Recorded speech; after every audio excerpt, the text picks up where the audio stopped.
2022년 부산의료원 공공의료본부 부산시 공공보건의료지원단의 합동심포지엄을 시작하도록 하겠습니다. 안녕하십니까. 금일 사회를 맡은 부산시 공공보건의료지원단의 이정현입니다. 금일 행사는 코로나19 상황을 감안하여 온라인 사전 녹화 및 송출 방식으로 진행되며 지역 공공의료의 주요 축으로 논의되고 있는 책임의료기관에 대한 발전 방향을 모색하기 위해 마련되었습니다. 그럼 먼저 부산광역시 의료원 공공의료본부 김영수 본부장님과 부산시 공공보건의료지원단 김창훈 단장님의 인사 말씀이 있겠습니다. 반갑습니다. 부산의료원 공공의료사업본부장 김영수입니다. 금일 공공의료 발전을 위해서 지역 책임 의료기관인 부산의료원 지역사회협력과와 그리고 부산광역시 공공보건의료지원단 합동심포지엄을 개최하게 돼서 무척 영광입니다. 저희 부산의료원 공공의료사업본부가 공공의료 협력체계 구축 사업을 시작한 지 올해 횟수로 3년째가 됩니다. 3년 처음 시작할 때 이 어떤 새로운 사업을 시작할 때, 협력체계 구축 사업을 시작할 때 저희들이 새로운 각오로 임했지만은 많은 두려움과 긴장이 있었던 것이 사실입니다. 근데 옆에 부산광역시 공공보건의료 지원단이 있어가지고 늘 든든했고, 또 사업이 별 큰 시행착오 없이 잘 진행되게 유지되면 지원단의 공이 큰 것 같습니다. 오늘 합동 심포지엄에서 그간의 사업, 공공의료 협력체계 사업의 사업에 대한 전반적인 점검과 그리고 향후 앞으로 사업에 대한 어떤 발전된 방향을 위한 시사점 도출이 어떤 장이 되었으면 좋겠습니다. 그리고 오늘 이 합동 심포지엄에서 자리를 빛내주신 건국대 이건세 교수님, 김영수 교수님께 감사드리고, 또 지원단 김창훈 단장님, 그리고 고신대 배성군 교수님께도 감사드립니다. 그리고 이 심포지엄을 위해서 애써주신 우리 지역사회 협력과 구성원들과 지원단 구성원들께 다시 한번 감사드립니다. 부산의료원 지역 공공의료본부와 부산광역시 공공의료지원단 합동심포지엄에 이렇게 참석해 주시고 온라인으로 이렇게 참석해 주시는 많은 분들께 감사의 말씀 드립니다.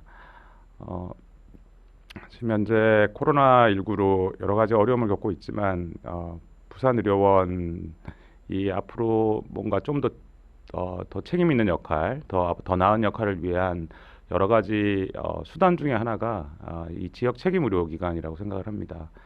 지금 오늘 아마 이전에 부산의료원의 어떤 점들이 환자분들은 어떤 분들이고 어떠한 영장들을 가지고 있는지 이런 상세한 분석에 대해서 건국대학교 김영수 교수님이 수고를 해주신 걸로 알고 있는데요.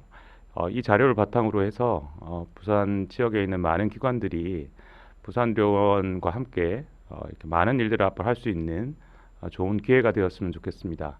다시 한번 오늘 심포지엄에 참석해 주신 많은 분들께 감사의 말씀을 드리고 앞으로 이런 기회를 더 자주 좀 더 열심히 만들어 보도록 하겠습니다. 네, 감사합니다. 오늘 심포지엄은 총 4분의 연자분께서 발표해 주신 이후 3분의 토론자를 모시고 토론 진행하도록 하겠습니다. 먼저 21년도 부산 지역 책임의료기관 사업 경과에 관해 부산의료원 지역사회협력과 양미정 간호사의 기관 현황 발표가 있은 후 건국의대 김영수 교수님께서 부산시 필수보건의료 기초조사 결과에 대해 강연해 주시겠습니다. 다음으로 책임의료기관의 지역사회 연계협력 및 타시도 협력 사례에 관해 부산시 공공보건의료지원단 이정현 팀장과 경기도 공공보건의료지원단의 정효선 팀장의 발표가 있겠습니다. 그럼 강연 시작하도록 하겠습니다. 안녕하십니까. 공공보건의료 협력체계 구축 사업으로 부산 지역 책임 의료기관인 부산의료원의 2021년 사업성과 보고를 맡은 양미정 간호사입니다. 사업 성과 보고에 앞서 저희 사업 소개를 간략히 드리도록 하겠습니다. 공공보건의료 발전 종합대책 수립 및 지역의료 강화 대책 발표에 따른 필수 보건의료 분야의 공급 부족과 지역 서비스 연계 미흡 등으로 지역 간 건강 격차 발생이 의료 공공성 저하에 따른 필수 보건의료 문제 개선을 위한 공공보건의료 협력체계 구축이 필요함에 권역인 부산대학병원과 지역인 부산의료원이 책임 의료기관으로 지정이 되므로 퇴원 후 유지 회복과 병원 전 단계 치료, 간염 및 환자 안전관리 파트로 나누어 사업을 수행하고 있습니다. 저희 부서는 공공의료본부 산하에 전담 조직이 소속되어 있으며 수행 인력으로는 의사, 간호사, 의료사회복지사, 연구원으로 구성이 되어 있습니다. 필수보건의료 분야로는 퇴원 후 유지 회복인 급성기 퇴원 환자와 병원 전 단계 치료인 중증응급 이송 전원 및 진료 협력, 간염 및 환자 안전 관리 사업 세 분야로 나누어 사업을 수행하고 있습니다. 보시는 바와 같이 2025년까지 필수보건의료 분야의 확대 계획이 있음에 따라 지속적으로 계속 필수의료 보건 분야는 확대 예정에 있습니다. 필수보건의료 협력 모델 개발과 사업 수행을 위해서는 지역 내 필수보건의료 현황이라든지 건강수준, 지역자원 현황에 대한 기초조사가 이루어지고 있는데요. 매년 저희가 기초조사를 수행 중에 있고 2021년에는 필수보건의료 분야의 전반적인 지역진단을 포함하여 뇌졸중 관련된 의료 이용이라든지 현황에 대한 분석이 있었습니다. 또한 부산의료원에서 퇴원 환자 지역사회 연계사업과 중증이송 전원 및 진료 협력, 간염 및 환자 안전 관리에 대한 세부적인 연구 수행이 있었습니다. 사업 내용을 보시면 먼저 퇴원 환자 지역사회 연계에서는 부산광역시 거주자로 본원 입원 중인 환자 중 협심증, 심근경색, 뇌경색, 만성 폐쇄성 폐질환, 천식으로 진단된 환자 중에 퇴원 계획 및 연속적 건강관리가 필요하다고 판단된 환자 중에 주치의로부터 의뢰된 환자가 사업 대상이 됩니다. 환자가 의뢰가 되면 초기 심층 평가를 통해서 간호와 복지 파트에서 각각 상담이 이루어지고 이후 케어 플랜이 수립하게 됩니다. 퇴원 시점으로부터 저희가 모니터링이 수시와 정기로 나눠서 모니터링이 시행되게 됩니다. 병원 전 단계 치료로 권역 책임 의료기관인 부산대병원의 중증 응급 환자 이송 전원 협력체계 구축 사업 참여입니다.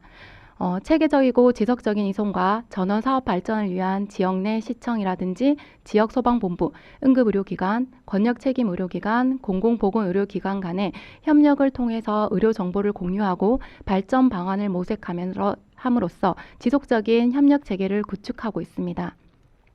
세 번째로 간염 및 환자 안전관리 사업에는 두 가지 유형의 사업을 수행 중에 있고요. 먼저 첫 번째로는 간염병 환자 퇴원 후 사례 관리 및 모니터링입니다. 현재 저희 부산의료원이 코로나 전담 병원으로 지정됨에 따라서 29병상의 일반 병상을 제외한 나머지 거의 300병상의 코로나 환자가 입원을 하고 있고요. 이런 코로나 환자에 대한 심리 지원을 위해 입원과 동시에 안내서를 배부하고 자가 진단 킷 서식지인 PHQ-9을 배부하게 됩니다. 스크린을 통한 PHQ-9 5점 이상인 자 중에 모니터링에 동의한 환자의 대상으로 초기 평가가 이루어지고 초기 평가 중에 고위험군에게는 정신과 협진이라든지 정신건강복지센터에게 안내를 하게 됩니다. 퇴원 시점에서는 마음 안정화 키트 제공과 일상 회복에 대한 리플릿이 제공이 되고요. 퇴원 후 정기 모니터링이 1, 2, 4주에 걸쳐서 모니터링을 시행하게 됩니다. 여기서 간염 환자가 한 달간의 모니터링이 시행하게 되는데요. 퇴원 환자와 다른 점이 있다면 퇴원 환자 같은 경우 만성으로 넘어갈 수도 있고 코로나 환자 같은 경우 만성 환자가 아니기 때문에 한 달간의 일상 회복이 얼마나 잘 이루어지는지에 대한 모니터링이 이루어지게 됩니다. 두 번째로는 지역사회 간염병 관리 역량 강화 교육으로 지역사회 취약기관을 대상으로 교육 요구도에 대한 수요 조사가 이루어집니다. 그런 수요 조사를 통해서 교육 대상자가 선정이 되고 컨설팅을 통해서 프로그램이 구성이 되고 필요시에는 강사가 섭외가 됩니다. 그래서 기관 종사자를 대상으로 교육이 이루어지게 됩니다. 저희가 사업을 수행함에 있어서 원외에 대한 협의체 회의를 통해서 협력 모델을 발굴한다든지 통계 자료를 수집하고 서로 정보를 공유하면서 퇴원 환자 연계뿐만 아니라 문제점이라든지 개선 방안에 대해서 논의를 합니다. 그래서 저희가 현재 맺어진 원외 협의체로는 정부 지정센터와 종합병원이라든지 공공의료 요양병원, 그 다음에 이제 각 지자체가 있을 거고요. 보건소, 소방서 포함해 정신복지센터까지 해서 16개 기관에 대한 협의체가 맺어져 있습니다. 이어서 저희 부산의료원의 각 분야별로 사업 보고를 하도록 하겠습니다. 먼저 태어난자 지역사회 연계에서는 저희가 기존의 14개 기관에 대한 협의체에서 추가로 부산노인병원 1, 3병원이 추가 선정됨으로써 지금 16개 기관에 대한 원외 협의체가 맺어져 있고요. 원내나 원외에 대한 협의체 회의는 지속적으로 유지하고 있습니다. 저희 환자 대상 질환군이 호흡, 심장, 뇌졸중이다 보니 재활에 필요한 재활 환자들이 많기 때문에 퇴원 환자를 위한 교육이라든지 복지 정보에 대한 책자 제작 회의가 있었고요. 그리고 저희가 앞서 얘기했듯이 기초조사 부분에 대해서는 2021년도에는 건국대학교 의학전문대학원의 협약을 통해서 현재 연구 보고서가 이루어진 상태인 것 있습니다. 그리고 공공보건의료 플랫폼인 공공의료 연계망이 작년 9월에 구축됨에 따라 저희 원외 협의체인 16개 기관과 서로 이제 아이디를 공유를 했던 상태인 거 있고요. 그 외에도 저희가 추가로 연계되는 기관에는 추가 아이디가 부여될 예정입니다. 저희가 2020년 8월경에 저희가 개소를 시작하면서 실질적으로 사업을 수행한 거는 만 2년이 되지 않는데요. 그러면서 저희가 이제 코로나 시대도 있고 저희 사업이 활성화되지 못하다 보니 지금까지 계속해서 지속적으로 원내외적으로 홍보 활동을 유지하고 있습니다. 실적을 보시면 저희가 앞서 얘기했듯이 29병상 외에는 다 코로나 환자로 입원을 하고 있기 때문에 의뢰 건수가 많지는 않습니다. 의뢰가 27건이 있었고요. 그중에 26건에 대한 케어 플랜이 수립이 됐고 124건의 상담과 교육이 이루어졌고 지역사회 연계는 6건이 있었고 모니터링이 228건이 있었습니다. 보시는 바와 같이 협심증이라든지 심근경색에 대한 심혈관 질환에 대한 의뢰 건수가 많았고요. 총 상담 건수는 432건인데 저희가 간호와 사회복지 파트가 따로 나누어서 상담이 이루어지고 있고요. 모니터링이 228건 중에 보시는 바와 같이 수시에 호흡기 환자가 130건인 걸 볼 수 있습니다. 이는 저희가 작년에 코로나로 인해서 이제 호흡기 환자 같은 경우는 가정 내 산소라든지 아니면 흡입기라든지 이런 게 이루어져야 되는데 방문 간호가 그 코로나로 인해서 최종 잠정 중단됨에 따라서 저희가 매일 환자분이 전화를 해서 뭐 산소 유지는 잘하고 있는지 흡입기 관리는 잘 되는지 저희가 전화 모니터링 시행했던 상태인 거 있고요. 이후로 방문 간호가 재개됨으로써 다시 연계가 됐던 상태인 거 있습니다. 퇴원 유형으로 보시면 대부분이 재가 퇴원이 많았고요. 기관 간의 연계를 보시면 보건소가 2건, 복지기관이 4건 있었습니다. 환자에게 사업 만족도에 대한 조사를 했는데요. 91%가 대부분 만족도가 높았던 상태고요. 건강관리에 도움이 되냐는 질문에는 100% 모두가 건강관리에 도움이 됐다고 응답을 해주셨습니다. 간염 및 환자 안전 관리에서는 코로나 심리 지원을 위해서 부산광역시 정신복지센터와 원외 협의체를 맺었던 상태인 거 있고요. 마음 돌봄 안내서를 제작했고 정신건강복지센터에서 지원하는 리플렛과 힐링 키트 역시 코로나 환자에게 배부가 되었습니다. 간염관리 역량 강화 교육 요구도에 대한 수요 조사를 통해서 10차에 걸쳐서 그 역량 강화 교육이 이루어졌습니다. 간염 관리에 대한 실적을 보시면 저희가 5월에 전담 인력이 배정이 되면서 그 사이에는 계속 구축을 했고요. 실질적인 사업은 9월부터 시행이 돼서 3개월 정도 사업을 수행하게 되었습니다. 3개월간에 그 3,173명에 대한 정보 제공이 있었고요. 이 중에 663명에 대한 스크린과 그중 62명에 대한 초기 평가가 이루어졌습니다. 25건의 상담과 모니터링이 있었고 이 중 고위험군에 대한 2건이 정신건강의학과에 의뢰가 되었습니다. 보시는 서식지는 저희가 지금 사용하고 있는 PHQ-9 우울 척도고요. 스크린을 통해서 초기 평가가 이루어지고 이후 모니터링이 이루어지게 됩니다. 저희가 앞서 얘기했듯이 2021년 사업에 기준을 해서 2022년에도 저희가 신규 사업이 들어왔는데요. 보시면 저희가 기존 3개 사업이 계속 유지가 되고 올해는 정신과 재활이 새로 추가가 되면서 저희는 재활 의료 및 지속관리 협력 사업을 구축 중에 있습니다. 보시는 프로세스는 저희가 현재 개발 중인 모델로서 계속해서 모델 개발 중에 있고요. 이 외에도 이제 저희가 뭐 기초 조사 부분에서도 올해 신규 사업인 재활에 대한 뭐 문제 진단이라든지 기초 조사에 대한 것도 사업 예정에 있습니다. 이상 발표를 마치도록 하겠습니다. 앞으로도 공공보건의료 협력체계 구축 사업에 많은 관심과 협조 부탁드리겠습니다. 감사합니다. 부산광역시 필수 보건의료 관련 사업 수행을 위한 기초조사 결과를 말씀드리겠습니다. 저는 건국대학교 의학전문대학원 예방의학교실 김형수입니다. 이 슬라이드는 제가 수행한 조사의 연구 보고서 슬라이드입니다. 이 연구에서 수행한 내용은 부산광역시 뇌졸중 발생한 뇌졸중 환자의 급성기 치료, 유지기 관리 및 사망 현황을 조사한 결과입니다. 분석의 목적은 최초 뇌졸중 발생 환자의 의료 이용에 대한 추적 조사를 통해서 급성기 치료, 급성기 재활, 유지기 관리 및 사망까지의 과정을 파악하여 향후 국가, 권역, 부산시, 지역 16개 단위에서 뇌졸중 관리에 필요한 관련 근거를 제시하고자 함입니다.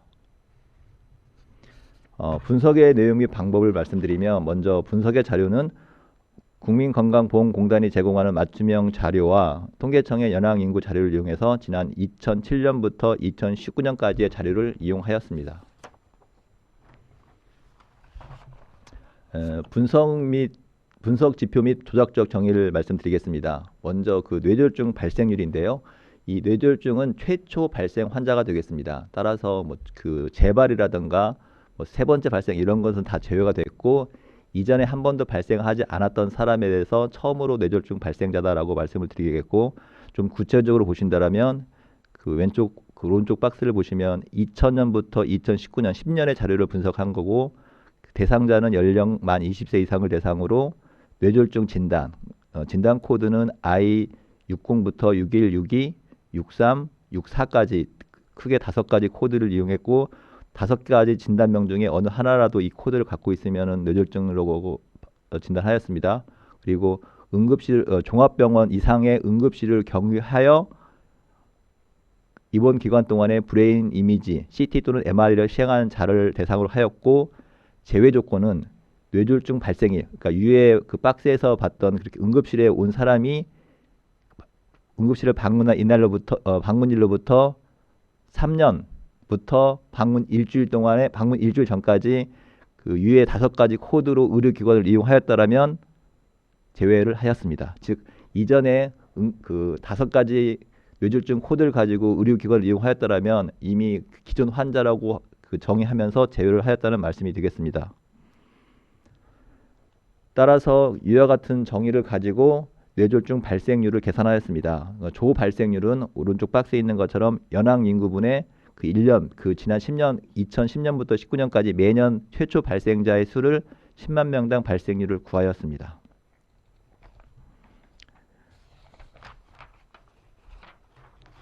다음으로는 급성기 치료 전 단계 의료기관 방문율을 산출하였습니다. 이 지표는 어떤 지표인 거니?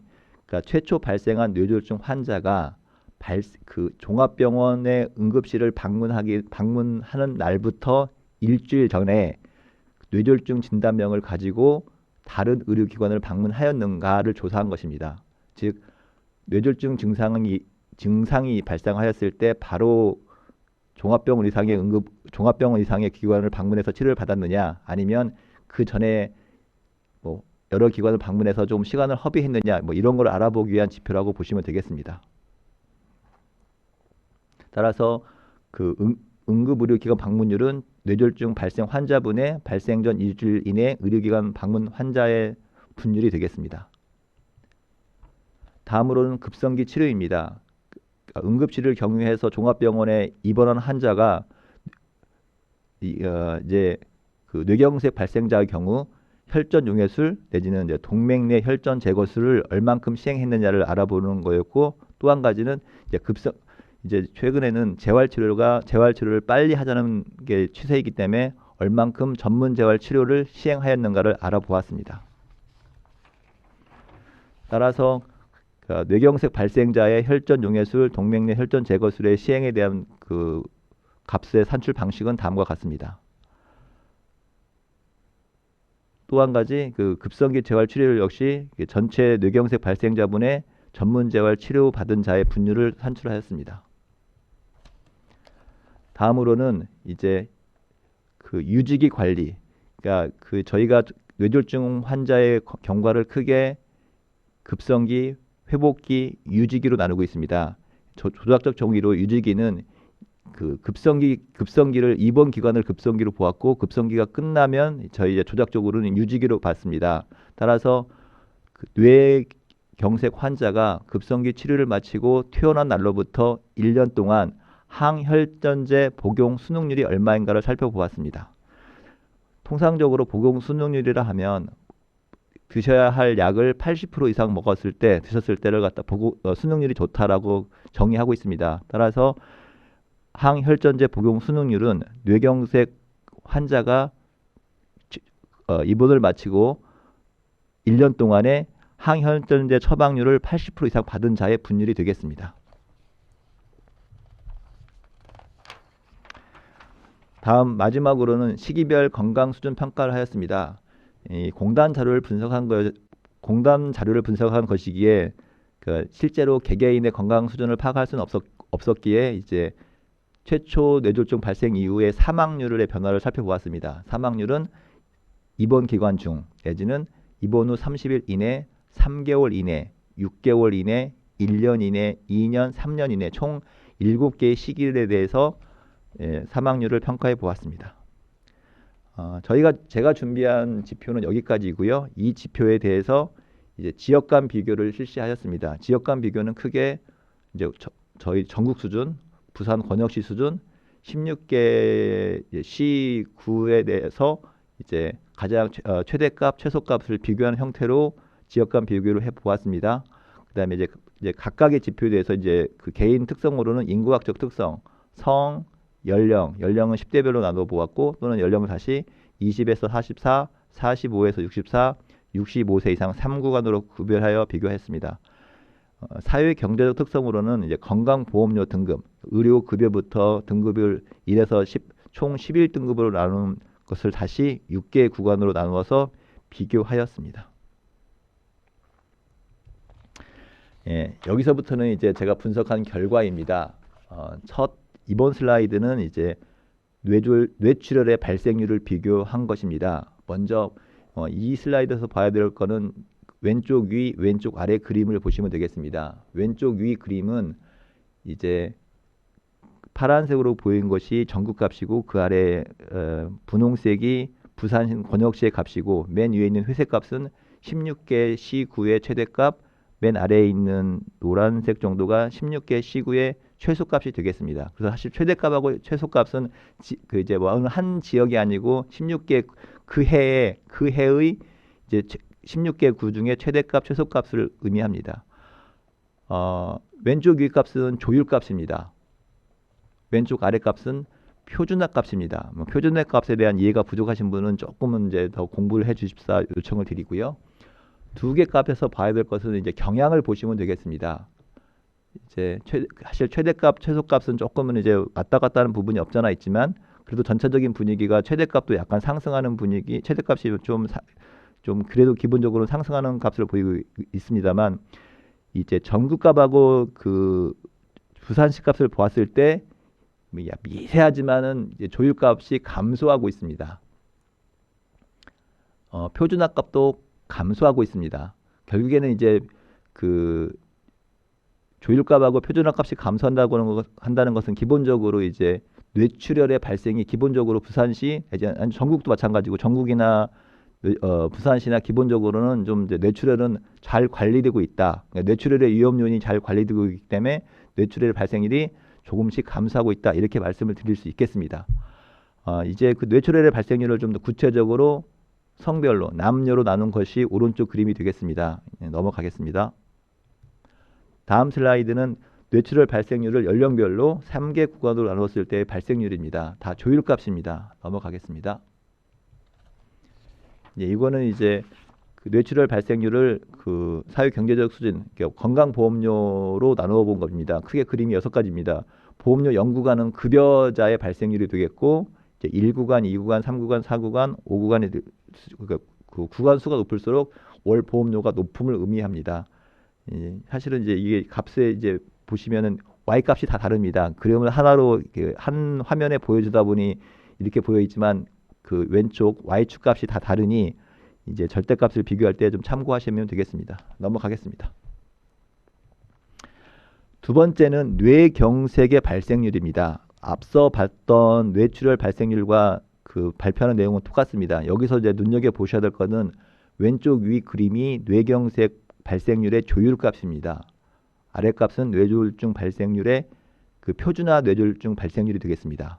보시면 알겠지만 조율값은 이제 매년 증가합니다. 전국값이나 부산시 전체값이 서서히 증가하는 패턴을 보여주고 있습니다. 반대로 왼쪽 아래에 있는 표준화값은 줄어들고 있습니다.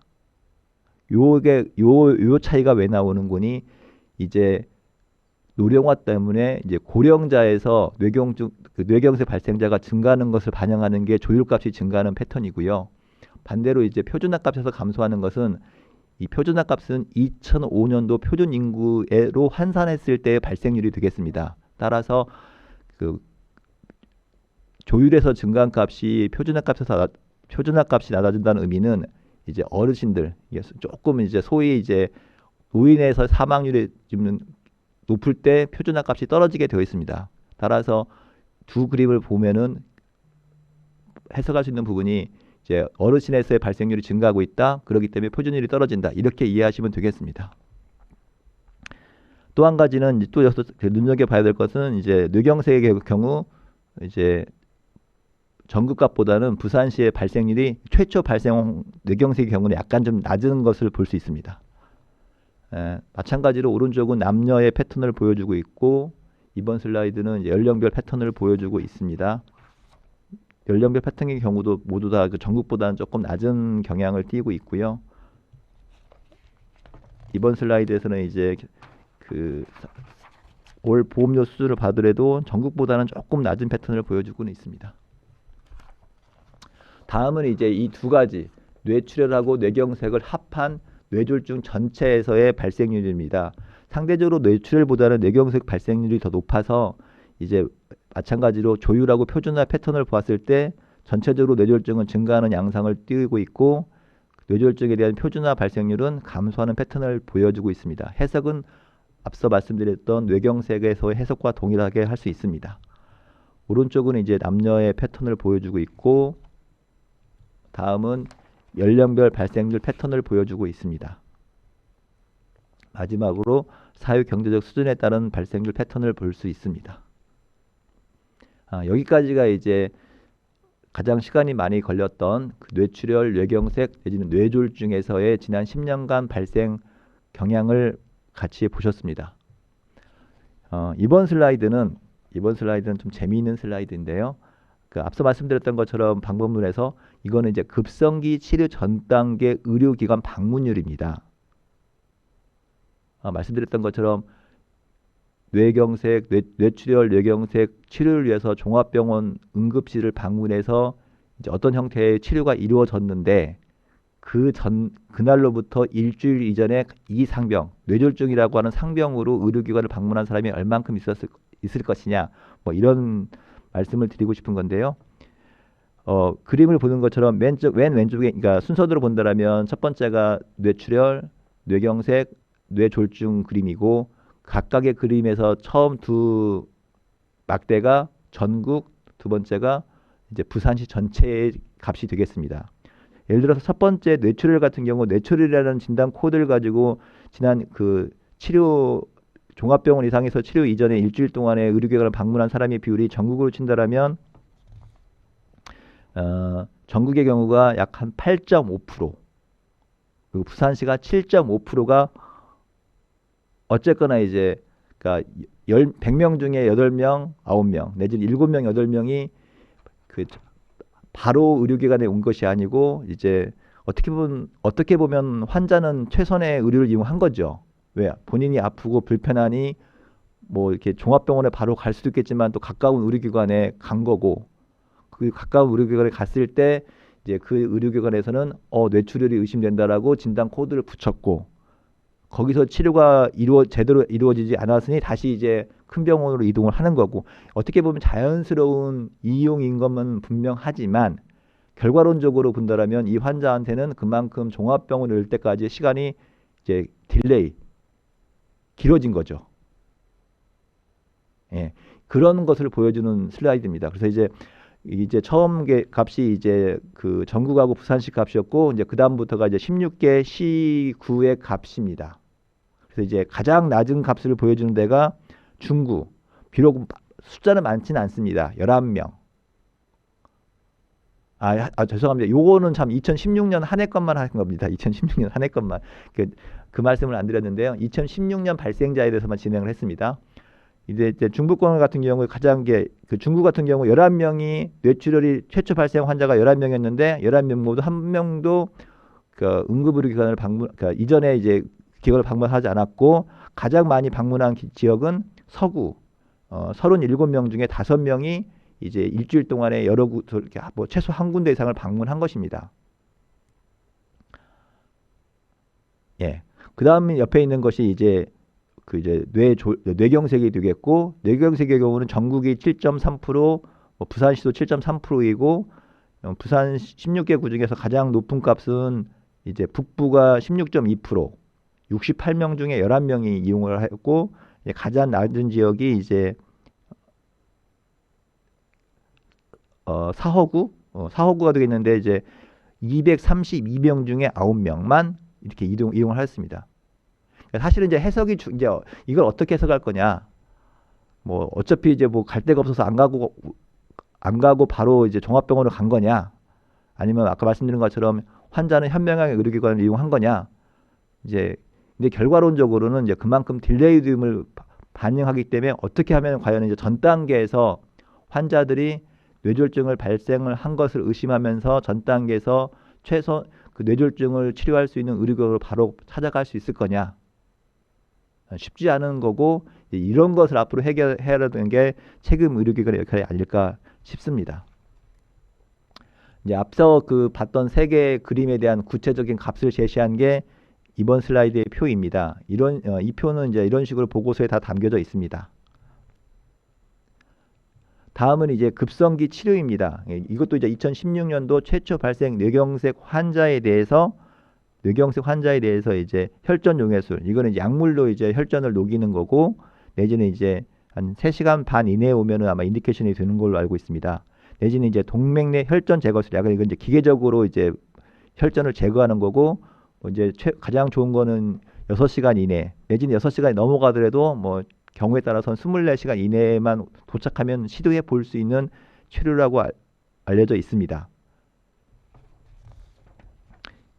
이제 마찬가지로 왼쪽에 있는 표는 이제 첫 번째 왼쪽 위에가 이제 혈전 용해술, 오른쪽 위에가 이제 혈전 제거술, 왼쪽 아래가 두 가지를 다 한 경우, 뭐 좀 더 효과를 높이기 위해서 다 할 수 있겠고, 오른쪽 아래는 둘 중에 하나라도 한 경우가 되겠습니다. 이제 각각의 그림 중에 왼쪽이 전국값, 오른쪽이 부산시 값, 나머지 16개 시구의 이제 값을 분포를 볼 수 있겠습니다. 그러니까 앞서서 이제 전 단계 의료기관 이용이라고 하는 게 이제 눈에 보이는 객관적인 또 하나의 이제 환자가 딜레이되는 양상을 볼 수 있는 거고, 이제 여기서는 이제 환자의 진술을 환자가 이제 최초 증상이 언제 나타나는가에 대해서 시간을 재서 의료기관까지 이동 도착 시간을 고려해서 의료기관 판단하에 뇌경색 진단 후 혈전 용해술을 할 건가 아니면 혈전 제거술을 할 건가를 판단하여서 시행한 결과물이라고 보시면 되겠습니다. 그래서 뭐 자세한 내용은 보시면 되겠고, 이제 이렇게 16개 구마다 다양한 패턴이 있음을 보여주고 있습니다.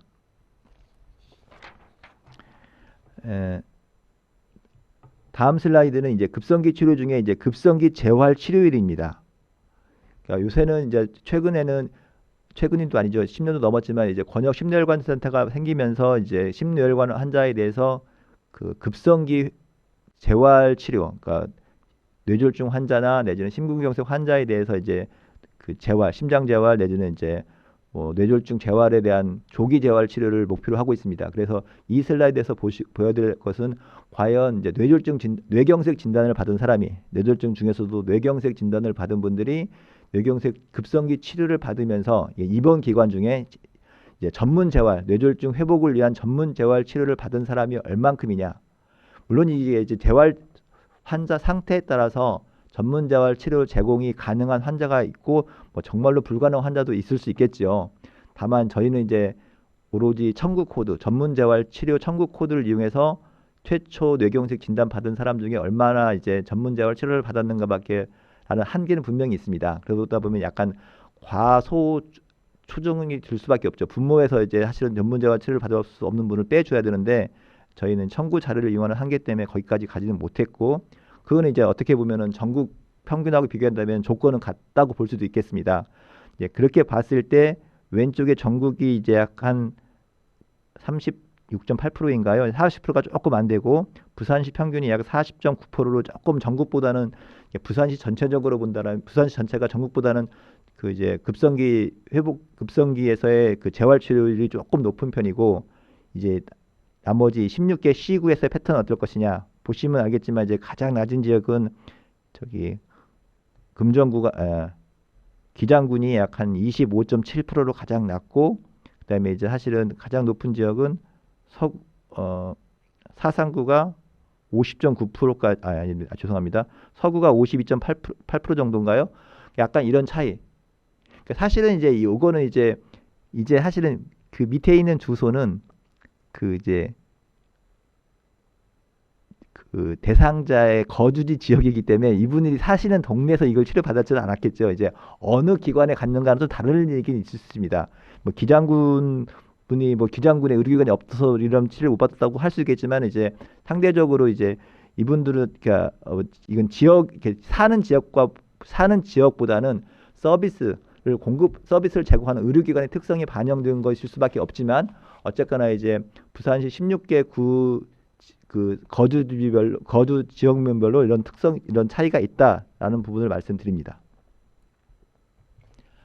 예, 다음 슬라이드는 이제 유지기 관리의 한 특성으로서 항혈전제 복용 순응률을 보여주고 있습니다.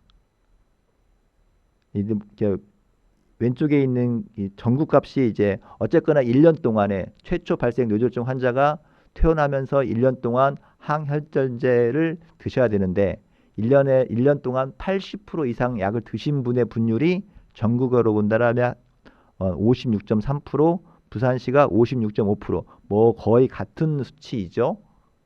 그러니까 전체 환자 중에 한 5명, 6명 정도만이 제대로 약을 먹고 있다라고 말씀을 드리고, 4명, 5명은 제대로 약을 안 드신다가 되겠고, 다시 이걸 갖다가 이제 지역별로 나누어 놓고 본다라면 최소 46.2%부터 최대 58.4%까지요. 이런 다양한 패턴을 보여주고 있습니다.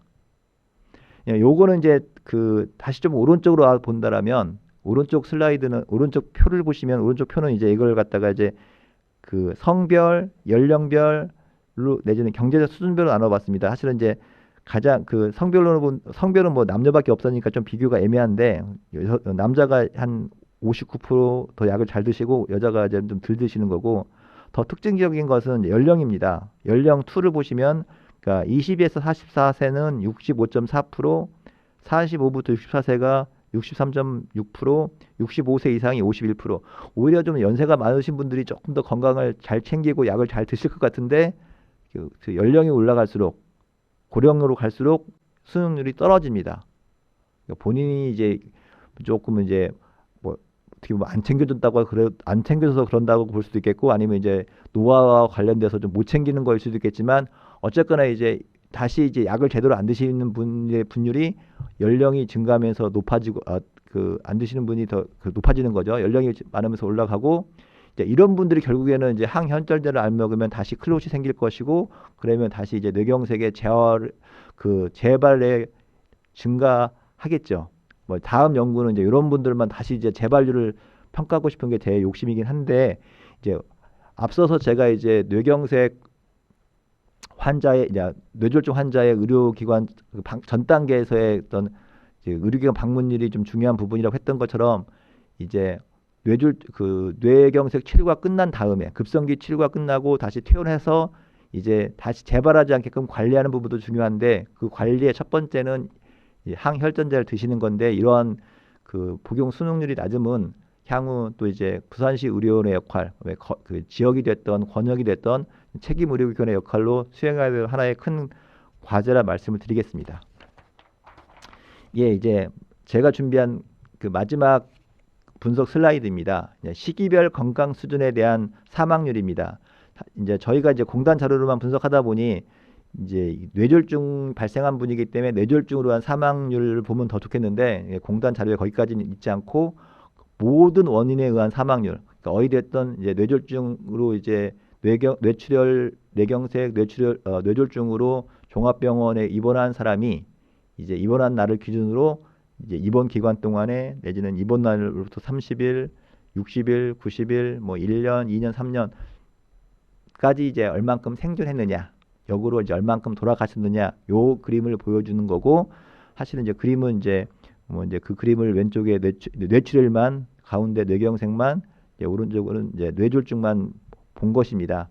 뭐 이제 숫자를 갖다가 이제 하나하나가 어떤 의미를 가질지는 좀 더 다른 의미가 되게 뭐 이제 또 보셔야 되겠지만, 여기서 보셔야 될 거는 이제 그 파란색이 전국값이고 분홍색이 주황색이 부산시 값이고 맨 위에 있는 16개 시군구의 이제 최대값 최소값이니까 이제 보시면 되겠는데, 이제 이 평균값이라고 하는 게 참 묘한 것이긴 하지만 보시면 세 그림 모두 주황색이 파란색 위에 있습니다. 즉 부산시의 뇌출혈, 뇌경색, 뇌졸중의 그 시기별 모든 사망률이 전국 사망률보다는 높습니다. 뭐 이거를 이제 뭐 환자 측면에서 본다라면 이제 사실 반복되지만 저희가 준비한 거는 이제 공단 자료를 가지고 그냥 분석한 거기 때문에 환자의 어떤 중증도가 전혀 반영되지 않았고, 내지는 서비스를 제공한 의료기관의 어떤 서비스의 어떤 퀄리티도 전혀 반영되지 않았습니다. 뭐 그렇게 본다라면 그건 전국 평균도 마찬가지가 되는 것이기에, 그런 전국적인 값하고 부산시 값을 비교했을 때 이제 뭐 큰 값의 차이는 아닐 수 있겠지만 어쨌거나 전국보다 사망률이 높음이 부산시의 현실이고, 그러기에 이제 이런 환자 이런 부분들, 왜 부산시에서의 이렇게 뇌졸중, 뇌출혈, 뇌경색, 뇌졸중 환자들의 사망률이 시기별로 조금씩 높을까? 뭐 어느 하나라도 좀 낮았으면 참 좋았을 텐데 7개 시기 모두 다 부산시 평균이 전국보다 높다라고 하는 부분은 이제 좀 더 추가 분석을 통해서, 그러니까 추가 분석의 대상은 이제 환자 측면 내지는 서비스 제공 측면에서 좀 더 고민할 필요가 있을 것 같습니다. 예, 뭐 제가 준비한 마지막 슬라이드입니다. 그래서 제언 및 결론으로 다음과 같은 걸 좀 고민해 보았습니다. 첫 번째로 이제 병원 전 단계 뇌졸중 인지도를 높이기 위한 어쨌거나 교육이 필요하지 않겠나. 어쨌거나 이제 처음에 이제 증상이 발생하는 건 환자가 먼저 일을 벌려야겠죠. 이제 직접 의료기관을 방문하던 아니면 이제 뭐 119를 부르든 이렇게 해야 될 텐데, 이제 이랬을 때 환자가 어떤 액션을 취해야 될 것이냐, 이제 이런 게 이제 중요한 부분이기도 하니까 바로 이제 큰 병원에 갈 수 있는, 내가 지금 나타난 증상이 뇌졸중 증상이 있을 수 있으면 의심해 보고 뭐 큰 병원에 바로 이런 뇌졸중 서비스를 받을 수 있는 기관으로 방문할 수 있는 그런 조치를 취하는 거는 환자가 해줘야 되는 부분이기 때문에, 예, 그런 부분을 이제 향상시킬 수 있는 노력이 하나 필요한 것 같고, 두 번째로 그런 환자의 연락을 받는 게 1번으로 이제 가장 자가보다는 119를 이용할 것을 권고하기 때문에, 이제 빠른 이송을 위해서 이제 소방서 구급대와 연계 체계, 뭐 지금도 아마 어떤 형태로든 되어 있을 텐데 이제 그게 잘 작동하는지 한 번 더 지금보다 더 발전적인 방법이 뭘 건지 뭐 고민해 주십사라고 하는 부분입니다. 더불어서 이제 그 안에서 실제로 이제 구급대원 대상의 이제 심뇌혈관 질환 전문 교육, 아마 이거는 이제 벌써 이제 그 부산대병원이 죄송합니다. 그 동아대병원이 권역 심뇌혈관 센터로 하면서 이제 가장 강조되는 부분이 이런 부분이었기 때문에 일정 부분 잘 되어 있을 것 같긴 합니다만, 이제 또다시 이제 그거 갖다가 이제 지역 거점병원, 지역 책임의료기관으로 내려온다라면 중부권에서 부산시 의료원 수준에서는 과연 이런 부분이 얼만큼 또 지역 레벨에서 협조가 되는지 좀 파악해 주십사 하는 부분이고요. 세 번째로는 이제 뇌졸중 치료에 대한 지역 프로토콜 개발 및 뇌졸중 환자 등록 관리 사업. 이제 사실 이제 이게 지역 수준에서 가능할 거냐는 좀 쉽지 않은 부분이긴 하지만, 그럼에도 이제 그러니까 지역 수준에서 급성기 치료 내지는 재활 치료를 갖다가 어떻게 잘해볼 것인지, 이제 부산시 의료원 같은 경우도 공공기관으로 역할을 하는데 이제 준종합병원의 성격을 띠고 있는 의료기관에서는 어떤 형태로 돌아가고 있는지, 같은 프로토콜을 쓸 수 있을 것인지에 대한 고민을 해주십사는 말씀이고요. 마지막으로는 이제 앞서 위에 세 가지가 조금 이제 실질적으로 지역 주민이라든가 그러니까 서비스를 제공하는 기관이 해야 될 일이라면 네 번째는 이제 다시 한번 이제 왜 우리 지역에서 이러한 문제가 발생하고 지역 격차가 발생하는지 좀 원인적인 측면에서 그러니까 급성기 치료, 재활 내지는 전 단계 의료 이용 내지는 유지기 관리에서의 어떤 자원, 그러니까 뭐 자원이 부족하면 서비스 제공하는 기관이 적으면은 이용을 못하다 보니 환자들이 이용을 못할 수 있는 부분이고 뭐 그런 부분들이 그런 것에 대한 지역 격차에 의해서 환자가 또 이용하는 차이가 날 수도 있는 부분이니 좀 더 우리가 이제 공공의료 측면에서 보완할 수 있는 어떤 자원의 어떤 원인을 찾는다라면 그걸 메꿔주는 것이 또 하나의 이제 지역 책임 의료기관으로서의 역할이 아닌가 싶어서 네 번째는 이제 그런 추가적인 연구가 필요하다는 말씀을 드리고 싶습니다. 여기까지가 제가 준비한 내용입니다. 네, 고맙습니다. 안녕하십니까. 부산시 공공보건의료지원단의 이정현 연구원입니다. 저는 오늘 지원단과 책임의료기관의 협력적 관계 구축에 관해서 의견을 말씀드리도록 하겠습니다. 정부에서 아시다시피 매년 공공보건의료에 대한 계획을 발표하고 있는데요. 재작년에 같은 경우는 공공의료 발전 종합대책과 작년 2차 공공보건의료 기본계획 등이 계속 나오고 있고 해당 계획에서 어쨌든 지역의 의료 격차에 대한 문제들, 건강 격차에 대한 문제들을 계속 얘기하고 있습니다. 그 가운데 가장 중요한 요점, 그 다음에 안건으로 언급되고 있는 게 바로 거버넌스 체계에 대한 구축과 협력 체계에 대한 구축 등에 대한 내용입니다. 그래서 기존의 인프라를 확충하는 것도 굉장히 중요하다고 이야기를 하고 있지만 기존에 있던 자원들을 어떻게 효과적으로 의료 서비스를 구현하기 위해 모집하고 그 다음에 재편할 수 있는지에 대한 이야기가 계속 나오고 있어서 이런 부분에 있어서 협력 체계의 구축은 굉장히 중요한 부분이라고 할 수 있습니다. 근데 협력 체계를 구축하기 위해서는 기존에 있던 자원들이 어떻게 조금 분산되어 있는 자원들이 어떻게 조금 함께 협력적으로 구축되어 있는지가 중요한데요. 현재 중앙부처에서 나온 부분이나 지자체에서 있는 행정 조직들에 대한 구분이 협력적인 역할을 수행하기에는 그다지 좋은 구조가 아니다라고 보여지고 있습니다. 복지부의 행정조직 같은 경우는 공공의료는 이제 보건의료 정책실에서 담당을 하고 있고 공중보건 분야 같은 경우는 건강정책과에서 주로 담당하고 있습니다. 기술을 지원하는 기관 역시 조금 분할이 돼서 의료 쪽은 NMC의 NMC 쪽에서 담당을 하고 있고 공중보건에 대한 기술 지원 기관은 건강증진개발원이나 보건복지인력개발원에서 지원을 하고 있습니다. 그리고 복지부의 기타 분야별로 어쨌든 취약계층에 대한 부분에 대한 분야에 따라서 노인정책관이라든지 인과동 정책관 그다음에 복지정책관 등에서도 보건의료 분야에 대한 일부 역할들을 담당하고 있어서 조금 대상에 따라서 분화되어 있는 조직 구조를 가지고 있고요. 이는 지자체 역시 부산시를 예를 들어 설명을 드리면 역시 조금 분화되어 있는 조직 구조를 가지고 있는 것으로 보입니다. 전반적으로는 시민건강국에서 보건의료에 대한 전체적인 부분을 관장하고 있지만 사회복지국이라든지 장애인 여성가족국, 산업통상국 등에서도 보건의료 분야에 대한 업무를 지원하고 있습니다. 그러다 보니 하나의 안건에 대해서 부서 간 협조가 조금 어려운 부분이 있는 것은 확실한 것 같습니다.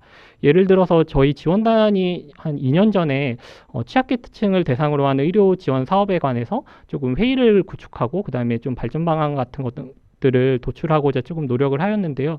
그때 각 국이나 부서별로 의견이 좀 달라서 결국에는 조금 제대로 된 결과를 도출하지 못했던 부분인 것 같습니다. 각 기관이 가지고 있던 그리고 각 부서가 가지고 있던 의견이나 생각이 조금씩 다르고 그 다음에 역할이 조금씩 다르다 보니까 하나의 사업을 좀 지향점을 같이 모색하기가 사실 조금 어려운 부분이 있었던 것 같습니다. 그리고 부산 내에는 아까 앞서 말씀드렸던 전체 행정 조직 이외에도 18개나 되는 보건의료 조직과 6개의 거점 및 전문 진료센터가 운영 중에 있습니다. 보시면 아시겠지만 대단히 많고 분야별로 굉장히 좀 세부적으로 구축이 되어 있습니다. 해당 지원단이나 센터들 같은 경우는 특정 목적에 의해서 설립되는 경우가 많고 그리고 그 지원단의 센터 그 설립 목적에 따라서 역할도 의료를 서비스를 직접적으로 제공하는 기관이 있는 반면에 기술 지원을 하는 기관 등이 분류되어 있어서 사실 중첩된 역할을 한다라고 생각할 수도 있지만 실상을 좀 들여다보면 역할이 조금 차이가 있어서 이것들을 통합적으로 운영하거나 아니면은 조금 협력 관계를 구축해서 운영을 하기가 현실적으로 좀 어려운 부분이 있습니다. 저희 부산시 지원단 같은 경우는 17년부터 지역에 있는 지원 조직을 조금 모아서 간담회를 통하고 같이 할 수 있는 역할이라든지 조금 활동들에 대해서 좀 고민을 하는 시간들을 몇 차례 가져봤는데요. 그 가운데서 조금 안 되는 부분이 사실 지원단별로 법적 근거라든지 아니면 행정 조직에 대한 차이가 조금 있을 뿐만 아니라 기관들 같은 경우에도 인원이 근무하시는 분이 뭐 한두 분 정도밖에 없기 때문에 저희가 협력 사업을 하자고 말씀을 드려도 그렇게 참여를 못 하시는 부분들이 있고 그다음에 조금 어쨌든 이해 관계가 조금 맞지 않아서 협력 사업을 조금 지속하거나 수행하기 어렵다라는 부분이 많이 있었습니다. 그래서 매년 협력 사업을 조금 하자라고 이야기는 하고 있지만 간담회라든지 아니면은 뉴스레터를 통한 기관 정보에 대한 공유 수준에 좀 머물러 있어서 실질적인 협력 체계를 구축하고 있다라고 말하기에는 좀 어려운 부분이 있는 것 같습니다. 이러한 상황에 말씀드렸던 것 같이 뭐 부산 지역의 고령화, 그다음에 코로나19 같은 감염 질환에 대한 대처를 위해서 공공보건의료대 협력에 대한 목소리가 계속 나오고 있고 그리고 커뮤니티 케어나 이런 부분에서의 어쨌든 보건의료 자원의 통합화나 연계화에 대한 방향성이 꾸준히 나오고 있기 때문에 협력 체계가 굉장히 중요하다고 할 수 있습니다.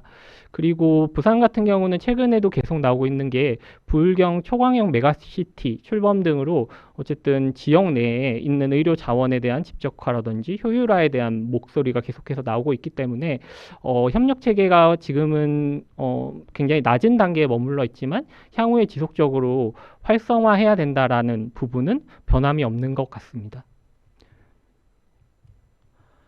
이러한 상황에서 책임의료기관은 어쨌든 정부에서 추진하는 공공보건의료 협력체계의 어쨌든 중심이 되는 사업이라고 생각을 하고 있습니다. 공공보건의료에 있어서 어쨌든 책임의료기관이 부산의료원 같은 경우는 2년이 됐고 부산대학교병원은 권역책임의료기관으로 자리 잡은 지 이제 3년이 됐는데요. 어쨌든 해당 책임의료기관이라는 것이 목적 자체가 공공보건의료 협력체계를 구축하기 위한 부분이다라는 것이 어쨌든 메인이 되기 때문에 지역의 협력체계를 구축하기 위한 수단으로 가장 조금 선호되는 부분이 아닐까라고 생각을 하고 있고요. 그리고 기존에 있던 지원단이나 센터들이 단일 질환이나 서비스 제공에 대한 조금 부분이 있었다면 책임의료기관 같은 경우는 일단 규모가 있는 지역 공공의료 거점 의료기관들이 담당을 하고 있고 그래서 조금 포괄적인 서비스나 관련된 기술 지원들이 조금 연동될 수 있는 부분이 있는 것 같습니다. 그리고 매년 하나씩 지금 사업이 늘고 있거든요. 그래서 퇴원 환자라든지 감염, 그다음에 나중에는 어린이나 뭐 장애인, 뭐 이런 부분까지 계속해서 조금씩 매년 좀 증대되는 부분이 있기 때문에 지원 조직들 간의 실질적 사업을 논의하거나 협력할 수 있는 좋은 수단이 될 수 있는 부분인 것 같습니다. 과거 같은 경우에는 각자 지원단들이 하고 있는 사업들이 굉장히 단일 사업이라서 이질적인 부분이 많기 때문에 그런 부분에서 협력을 하기가 굉장히 어려웠던 반면에 책임의료기관 같은 경우는 좀 포괄적으로 조금 하고 있기 때문에 이런 부분에 있어서 타 지원단이나 센터들과의 연계가 좀 더 실질적으로 이루어질 수 있는 측면이 있지 않나라고 생각을 하고 있습니다. 하지만 저희가 그 개인적인 소견이긴 한데요. 책임의료기관이 조금 지역사회 내에서 그러면은 2년, 3년 정도 자리를 잡았는데 조금 뭐 연계 협력에 중점을 둬서 지역 내에 그런 부분들을 좀 활성화하고 있느냐라고 봤을 때 아직까지는 조금 부족한 부분이 있는 것 같습니다. 이게 사실은 내부적으로도 의료기관 내부적으로도 책임의료기관에 대한 인식이 조금 아직까지는 굉장히 낮다라고 생각이 들고 있습니다. 그래서 관리자를 비롯한 뭐 여러 그 병원 관계자분들이 책임의료기관을 뭔가 기존에 내려왔던 복지부의 단일 사업이라든지 단위 산업 정도로 인식을 하고 있기 때문에 여기 공공보건의료 협력 사업 그 주 방점이 지역사회 자원과의 연계라는 부분들에 대해서 아직까지 크게 인식을 하거나 중요성에 대해서 깨닫지 못하고 있는 것 같아서 이 부분들이 어쨌든 책임의료기관들이 수행하고 있는 대다수의 지금 사업들이 원내에 조금 머무르지 않고 있나라고 생각을 하고 있고요. 그리고 코로나19의 영향도 그 부분이 일정 부분 작용했다고 생각을 하고 있습니다. 그리고 직원 내부 역량이라든지 아니면 이를 위해서 관리자에 대한 인식이 향후에 좀 더 제고될 필요가 있다라고 생각을 하고 있고요.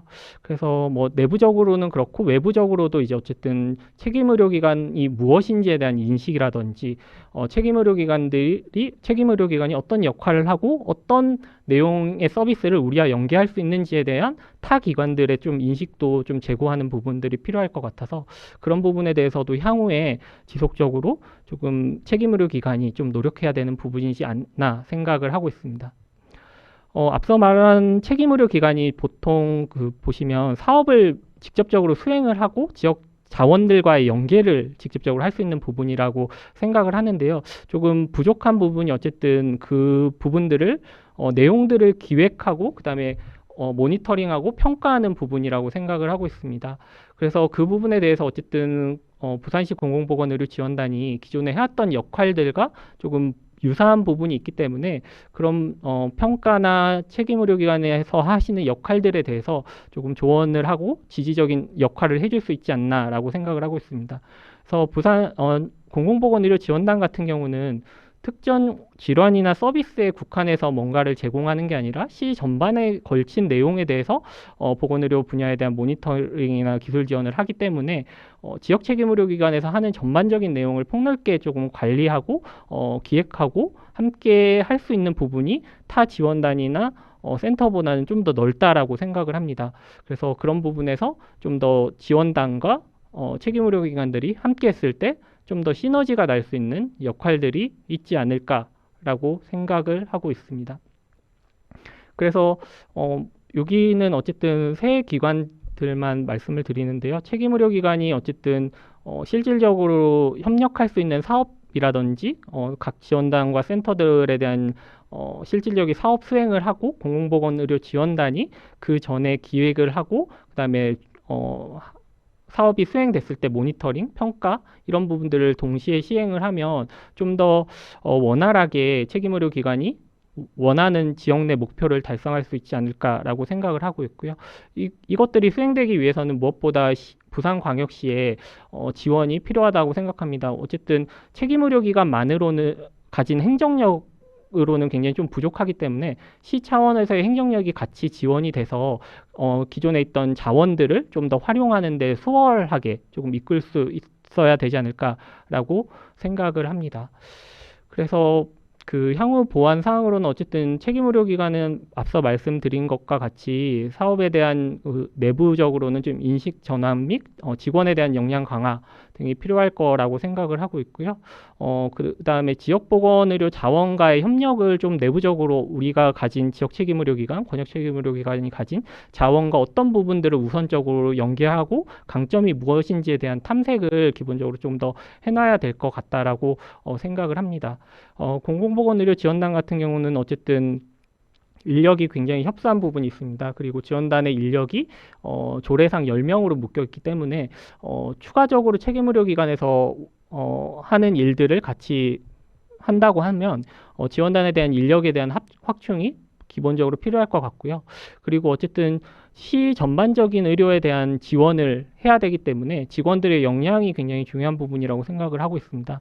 그래서 그 전문성을 증대하기 위해서 중앙 차원에서의 지원도 필요하고 지원단 내부적으로도 그런 부분에 대해서 더 역량을 증대할 수 있는 방안들을 모색해서 해야 된다고 생각을 하고 있습니다. 그리고 시에서는 기본적으로 보건의료 정책 자체가 중앙 주도의 것, 그리고 지자체는 굉장히 부가적인 역할만 하는 걸로 인식이 되어 있었는데요. 부산시 같은 경우는 최근에 동부산 의료원이라든지 서부산 의료원에 대한 이야기들이 계속 나오고 있고, 그리고 공공의료 벨트 등에 관한 이야기가 계속 나오고 있어서 보건의료 정책 기조 역시 조금 시 주도적으로 가는 노력, 그리고 완결성 있게 가려는 노력과 사업들을 좀 구성을 해야 된다. 그리고 시 내부적으로 분절적으로 행정 체계 대한 부분이 있다면 이 부분들에 대해서 어떻게 좀 더 효과적으로 구축을 할 수 있는지에 대한 부분들에 대해서 시 자체적으로도 좀 노력을 해야 될 것 같습니다. 그래서 책임의료기관이 2023년에는 산모, 신생아, 어린이 사업 등에 대해서 이제 새로운 사업 등을 조금 구상해야 되는 단계에 있습니다. 그래서 올해는 재활에 관해서 조금 이루어지는 걸로 알고 있는데요. 내년 사업부터는 뭐 지원단과 그다음에 지역에 있는 다른 지원단, 센터들과 함께 조금 방향성이라든지 사업의 수행에 있어서의 조금 통합에 대한 부분들을 조금 논의해서 좀 더 지역에 필요하고 지역에서 조금 원하고 지역에서 조금 활성화될 수 있는 사업으로 조금 같이 논의를 하는 자리를 가져야 되지 않을까라고 생각을 하고 있습니다. 이상 발표 마치겠습니다. 감사합니다. 안녕하십니까. 경기도 공공보건의료지원단 책임연구원 정효선입니다. 제가 발표할 주제는 책임의료기관 필수사업 기획을 위하여 우리는 무엇을 해야 할까요? 입니다. 다음으로 목차입니다. 목차는 2022년 책임의료기관 필수사업, 그 다음으로 보건사업의 기획과정, 재활사업 기획을 위한 근거 생성, 사업 기획을 위하여 우리는 무엇을 해야 할까입니다. 다음으로 2022년 책임의료기관 필수사업에 대한 부분입니다. 모두가 아시겠지만 2022년에는 책임의료기관의 신규 필수사업으로 정신 또는 재활 영역이 들어와 있습니다. 그래서 이와 관련해서 경기도가 실질적으로 경기도 지원단과 그다음에 책임의료기관이 함께 수행했던 부분에 대한 협력 내용을 말씀드리도록 하겠습니다. 이제 선생님들께서 보건의료 사업과 그다음에 계획을 하시면서 이제 이런 부분들에 있어서 이제 의문점이나 막연함이 있으셨을 것 같아요. 그래서 우리가 책임의료기관 사업을 하고 있지만 이 사업을 어떻게 해야 될까? 도대체 기획은 무엇이고 계획은 무엇인가? 그다음에 또한 현황 분석은 왜 해야 하는 거지? 어떻게 해야 하는 걸까? 그다음에 이 많은 걸 내가 어떻게 수행해야 되나 부분에 대해서 막연함이 있으실 것 같은데요. 그래서 금일 제가 이 부분의 막연함을 조금이라도 해소해 드리고자 발표를 좀 진행을 하도록 하겠습니다. 우선 선생님들께서 기획과 그다음에 계획에 대한 부분들의 차이를 좀 구분을 하셔야 될 것 같습니다. 우선 기획이라는 부분은 전략적인 의사 결정을 하는 과정이라고 보시면 됩니다. 그래서 이 기획을 통해서 최종적으로 산출되는 그 결과물이 계획이라고 보시면 되겠는데요. 계획에 앞서서 기획의 과정이 있어야지 계획을 수립하실 수 있다라고 이해를 하시면 될 것 같습니다. 그래서 우선은 이제 그렇다면 우리가 기획은 어떤 구성 요소와 이 기획의 과정이 무엇이 있을지에 대한 부분에 이해가 있어야지 이 부분을 통해서 계획을 하실 수 있는데요. 제가 이제 깊게는 아니고 얕게 그럼 전반적인 내용에 대해서 기획에 대해서 설명을 해드리도록 하겠습니다. 우선 기획의 구성 요소는 현재의 상태, 그다음에 미래가 원하는 방향, 즉 목적, 그 다음으로는 원하는 방향으로 가기 위한 방법, 전략과 세부 사업 부분이 기획의 구성 요소로 보시면 되겠습니다. 다음으로는 기획의 과정 부분입니다. 그래서 기획은 기획팀의 조직부터 해서 평가까지 이 단계로 이루어질 수 있는데요. 제가 오늘 선생님들께 시간 관계상 중점적으로 말씀을 드리고 싶은 내용은 지역사회 현황 분석과 주요 건강 문제의 결정, 즉 우선순위의 결정 부분을 경기도의 사례를 통해서 보여드리고자 합니다. 그럼 2022년에 경기도가 재활사업 기획을 위해서 어떤 부분들의 연구를 수행을 했는지 사례를 하나하나 들어가면서 선생님들께 설명을 해드리도록 하겠습니다. 우선 연구 개요입니다. 연구의 목표는 경기도 내 책임의료기관의 필수 재활의료 서비스 영역을 도출하고 최종적으로는 협력 사업에 대한 모형을 산출하기보다는 이 연구의 최종적인 결과물은 경기도 내 책임 의료기관들의 병원 내 재활 기능 특성화를 도출하는 부분이었습니다. 그래서 실질적으로 약간 협력 사업과 일맥상통하는 부분이 있지만 마지막에 제가 최종적으로 결론을 도출하는 부분이 일부 다를 수 있다는 점을 미리 말씀드립니다. 연구 방법 및 내용은 제가 앞서서 말씀을 드렸듯이 우리가 지역사회의 분석이라든지 우선순위의 도출 부분들을 어떻게 실질적으로 했는가라는 부분인데요. 그 부분이 이제 5가지로 이루어질 수 있는데 첫 번째로는 외부 환경의 분석, 두 번째로는 지역 현황 진단, 세 번째로는 내부 환경 분석, 네 번째로는 경기도민의 인식조사, 그리고 마지막으로는 이해관계자 인터뷰를 수행을 하게 되었습니다. 패스트 분석입니다. 패스트 분석에 대해서 알고 계시는 선생님들도 계실 테고 그 일부 모르고 계시는 분들도 계실 텐데요. 그 패스트 분석에 대해서 간략하게 설명을 해드리자고 하면 일단 우리가 그 사업과 그다음에 병원 환경 이런 부분들을 기획하고 계획을 함에 있어서 통제할 수 있는 영역이 있고 통제할 수 없는 영역이 있는데요. 이 중에 통제할 수 없는 영역을 외부 환경이라고 합니다. 근데 우리가 그렇다고 하면 우리가 통제할 수 없는데 왜 외부 환경을 분석을 해야 되나라는 의문점이 있으실 텐데요. 그렇지만 이 외부 환경이 실은 직간접적으로 영향을 미치는 모든 요소에 포함이 되고 이 것들이 사업의 기획과 계획, 그 다음에 전략에 모두 반영이 되게 됩니다. 그래서 저희가 이 패스트 분석을 이제 하게 되는 건데요. 그럼 이 패스트란 무엇인가라는 이제 그런 궁금점이 있을 것 같아요. 그래서 이 앞에 그 영어로 된 부분들의 스펠링 앞자를 보시면 PEST 부분이 있죠. 그래서 이 부분의 약자를 스펠링의 앞자를 가지고서 패스트 분석이라고 이제 하게 되는데 이 패스트 분석이라는 거는 이게 일괄적으로 이렇게 딱 그 원칙으로 정해진 부분은 아닙니다. 그래서 우리가 무엇을 분석을 하고자 하는지 그 요소에 따라서 이제 분석의 깊이나 방향성이 달라지게 되는데요. 저희 그 연구에서는 그 패스트 총 4가지 영역에 대해서 4가지 요소에 대해서 분석을 진행하고 결과를 도출하게 되었습니다. 네, 패스트 분석 결과입니다. 패스트 분석은 총 4가지 요소인 정치적, 경제적, 사회적, 기술적 요소에 따라서 기회 요인과 제한 요인으로 분석을 진행을 하였는데요. 하나하나 요소에 따라서 설명을 드리도록 하겠습니다. 우선 기회 요인 부분입니다. 기회 요인을 이제 보시면 되겠는데 중요한 부분은 우선 정부가 그 지역 책임 의료기관의 협력 체계 하에서 재활 사업을 2022년도에 필수 사업으로 넣었다는 데 있어서 기회가 마련됐다라고 볼 수 있습니다. 또한 지역 의료와 공공의료를 강화하는 정책과 재활 분야가 강조되고 있는 부분이 있으며 그다음에 이제 정부에서도 이런 재활의 중요성을 바탕으로 어린이나 장애인 등 지역 내 미충족 재활 의료 해소를 위해서 전담 의료기관을 지정하고 운영하고 이에 대한 재정 투자들이 이루어지고 있는 부분이 정치적인 기회 요인으로 보실 수 있습니다. 정치적인 제한 요인으로는 재활의료 전달 체계가 아직까지는 미흡한 부분이 있다는 부분이 제한 요인으로 조출되었습니다. 다음으로는 경제적인 기회 요인입니다. 그래서 기회 요인으로는 뇌졸중 초기 집중재활 치료 시에는 이게 의료비가 현재보다는 절감된다라는 부분이 있을 수 있습니다.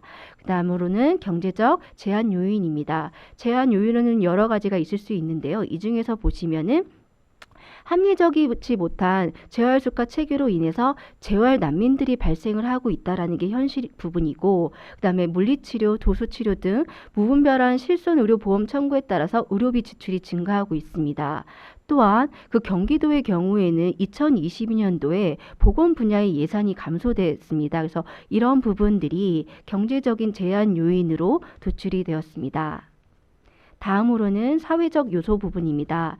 사회적에서 그 기회 요인으로는 사회적으로 우리가 이제 고령화 현상에 따라서 보건의료 및 복지 요구가 증가를 하고 있고 장애인 수 증가와 재활치료 수요가 증가하고 있다.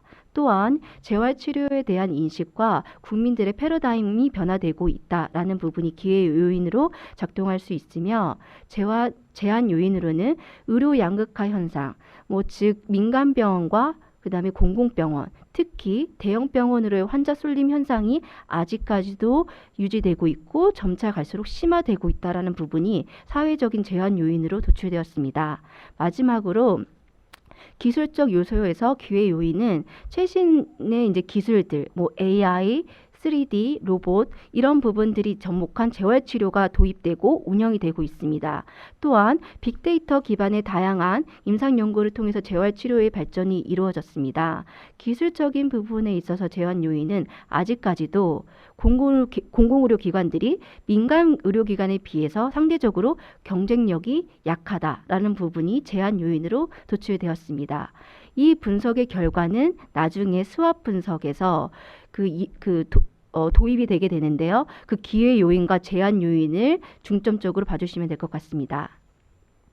다음으로는 지역 현황 진단입니다. 그래서 이게 그 지역 책임 의료기관 사업 지침 안에 필수적으로 지역 현황을 진단하는 연구를 수행을 하는 것이 포함되어 있는데 그 경기도 내에서도 그 지역 책임 의료기관이나 권역 책임 의료기관 선생님들께서 지역 현황 진단은 무엇을 해야 되느냐, 이 부분을 왜 해야 되느냐 부분을 저에게 질문을 많이 해주십니다. 그래서 선생님들께서도 부산시 의료원 선생님들께서도 이런 부분에 대한 의문점을 가지고 계실 것 같은데요. 그렇다면 우리가 왜 현황 진단을 해야 되는 것인지, 그러면 그거에 따른 목적은 무엇인지를 일단 알고 넘어가셔야 될 것 같습니다. 지역 현황 진단의 목적은 우리가 해결해야 할 문제를 찾아내기 위해서, 그 다음에 지역사회와 조직의 문제 해결 능력을 평가하기 위해서입니다. 또한 외부 환경의 변화가 보건사업에 미칠 영향을 분석을 하고 이를 통해서 보건사업의 평가를 위한 기초 자료를 확보하기 위함입니다. 그러면 우리가 지역 현황이 분석할 범위가 얼마나 많은데 어떤 부분들을 우리가 진단을 해야 될까요? 이런 부분도 궁금하실 수 있는데요. 대체적으로 우리가 보건의료 그 사업을 기획을 함에 있어서 현황 진단의 범위가 많은 것 같지만 그 축약을 해보면 많지 않습니다. 대부분 저희가 보건사업을 기획을 할 때는 건강 결정 요인, 그다음에 의료 자원, 의료 이용, 건강 결과 이러한 영역들을 바탕으로 저희가 이제 지역 현황을 진단을 하게 됩니다. 그렇다면은 그럼 우리가 이제 지역 현황을 진단을 할 때 뭐 단위라는 게 있어요. 이 단위가 무엇이냐? 이게 개인의 건강 결과뿐만 아니라 국가의 전체 그 건강 결과가 하나의 수치로 나올 수 있지만 우리가 그 중에 가장 많이 우리 그 책임의료기관에서 가장 많이 사용하는 아마 그 진단의 단위는 중진료권이 아닐까 싶습니다. 그렇다고 하면은 우리가 이제 앞으로 올해도 이미 이제 그 지역 현황을 이제 진단을 수행을 하실 거고 내년에도 이 부분을 수행을 하실 건데요. 그러면은 지역 현황 진단을 사용하는 영역과 이 자료원을 어디서 우리가 가져와야 될 것인가 부분을 간략하게 말씀을 드리도록 하겠습니다. 제가 앞서서 그 지역 현황의 범위를 말씀드렸는데 이 범위와 영역은 동일하다고 보시면 되겠습니다. 기본적으로 기본 인구, 그다음에 의료 자원, 건강 행태, 의료 이용, 건강 결과가 이제 그 지역 현황 진단에 주로 사용되는 영역이라고 보시면 되고 우리가 이러한 그 통계 부분들을 사용할 수 있는 자료원은 통계청의 국가통계포털, 그다음에 국립중앙의료원의 헬스맵 서비스, 지역사회 건강조사 결과, 그다음에 국민건강보험공단에서 발간되는 통계 자료나 아니면 2차 자료의 분석, 그다음에 건강보험 심사평가원, 그다음에 지역통계, 복지통계, 그다음에 국립중앙의료원의 응급의료센터에서 병원 전 단계 응급에 관한 네디스 자료들을 선생님들께서 활용하실 수 있습니다. 그렇다고 하면 경기도에서는 어떠한 통계의 변수들을 가지고 어떤 과정을 거쳐서 지역 현황을 진단을 했는지 궁금하실 텐데요. 저희 지원단에서는 우선 크게 의료 수요, 그다음에 의료 자원, 의료 이용을 바탕으로 최종적으로 시사점을 도출하였습니다. 그래서 의료 수요 부분에 있어서는 앞서서 제가 말씀드렸듯이 약간 인구 현황과 이렇게 맥락이 비슷한데요. 경기도의 중진료권별 인구라든지 영유아 청소년의 인구, 65세 이상의 노인 인구 등 약간 인구 자원에 대한 부분들을 조사를 진행을 했고 의료 자원에서는 재활의료기관의 수, 그다음에 종별 재활의료기관의 수, 그다음에 소아 재활의료기관의 수, 의료기관 아니면 인프라 측면에서 의료 자원을 이제 조사를 진행을 했습니다. 마지막으로 의료 이용에서는 재활 환자 중에 치료 환자 비율이 어떻게 되는지, 그 다음에 재활 퇴원 환자들이 재택에 복귀를 얼마나 하는지 그 아래와 같은 내용들을 저희가 조사를 진행을 했고 이런 모든 영역의 그 결과를 바탕으로 최종적으로 요약을 하고 시사점을 도출하게 되었습니다. 그래서 이제 저희는 그 경기도에 책임의료기관이 권역 책임의료기관을 제외하고 7개 지역 책임의료기관이 있는데요. 그 중에서 이제 제가 몇 개 진료권별대로 그 요약 및 시사점을 도출해봤습니다. 그래서 나머지 부분은 해당 그 화면을 참고하시면 될 것 같고요. 제가 두 가지 예시를 좀 보여드리면 수원권은 이제 타 진료권에 비해서 0에서 18세 인구 집단에서 재활치료 수요가 매우 높으나 관련 인프라 분포가 매우 낮게 나타났다. 이는 그 0에서 18세 재활 환자의 관내 입원의 재활치료 역량이 준 것으로 예측된다. 따라서 그 수원의 그 중진료권은 0에서 18세의 재활 치료를 강화할 필요가 있다라는 시사점을 도출하였고요. 의정부권은 경기도 내 타 진료권 대비 재활 관련 의료 자원이 대체로 양호한 편이긴 하지만 65세 이상이라든지 장애인 등 특정 인구의 집단에서 실질적으로 재활 의료 서비스 제공이 다소 부족했다. 그래서 의정부권의 중진료권이 재활을 한다고 하면 65세 이상의 노인 또는 장애인을 대상으로 사업을 수행하는 것이 좋겠다라는 그 시사점을 도출하게 되었습니다. 다음으로는 수합 분석입니다. 수합 분석도 선생님들께서 많이 알고 계실 거라 생각해서 제가 이론적인 측면은 지나가도록 하겠습니다. 실질적으로 이런 수합의 그 각각의 영역, SWOT 영역을 교차해서 전력 과제를 도출을 하게 되는데요. 이게 이제 그 하나의 그 저희 중진료권의 예시입니다. 그래서 우선 S로 이제 해당되는 강점, 그 다음에 기회로 해당되는 O 해서 강점과 기회를 교차 분석해서 SO 전략을 마련하고 약점인 W와 기회 O를 교차 분석해서 WO 전략을 도출하였습니다. 그다음에 S 강점과 위험 요인 T를 교차 분석해서 ST 전략을 도출하고 약점 W와 위협 T를 교차 분석해서 WT 전략을 이제 도출하였습니다. 4개의 전략을 바탕으로 저희가 최종적으로 중진료권별 전략 과제를 도출하게 되었는데요. 이게 이제 하나의 그 중진료권의 예시인데요. 이 중진료권은 지역 거점 병원이 성인, 노인, 장애인을 이제 해당해서 뇌재활과 소아재활 기능을 강화할 필요가 있다라는 부분에 전략 과제를 도출을 하게 되었습니다. 그래서 자세한 내용은 화면에 그 기술된 내용들을 읽어보시면 되겠습니다. 다음으로는 경기도민의 인식조사입니다.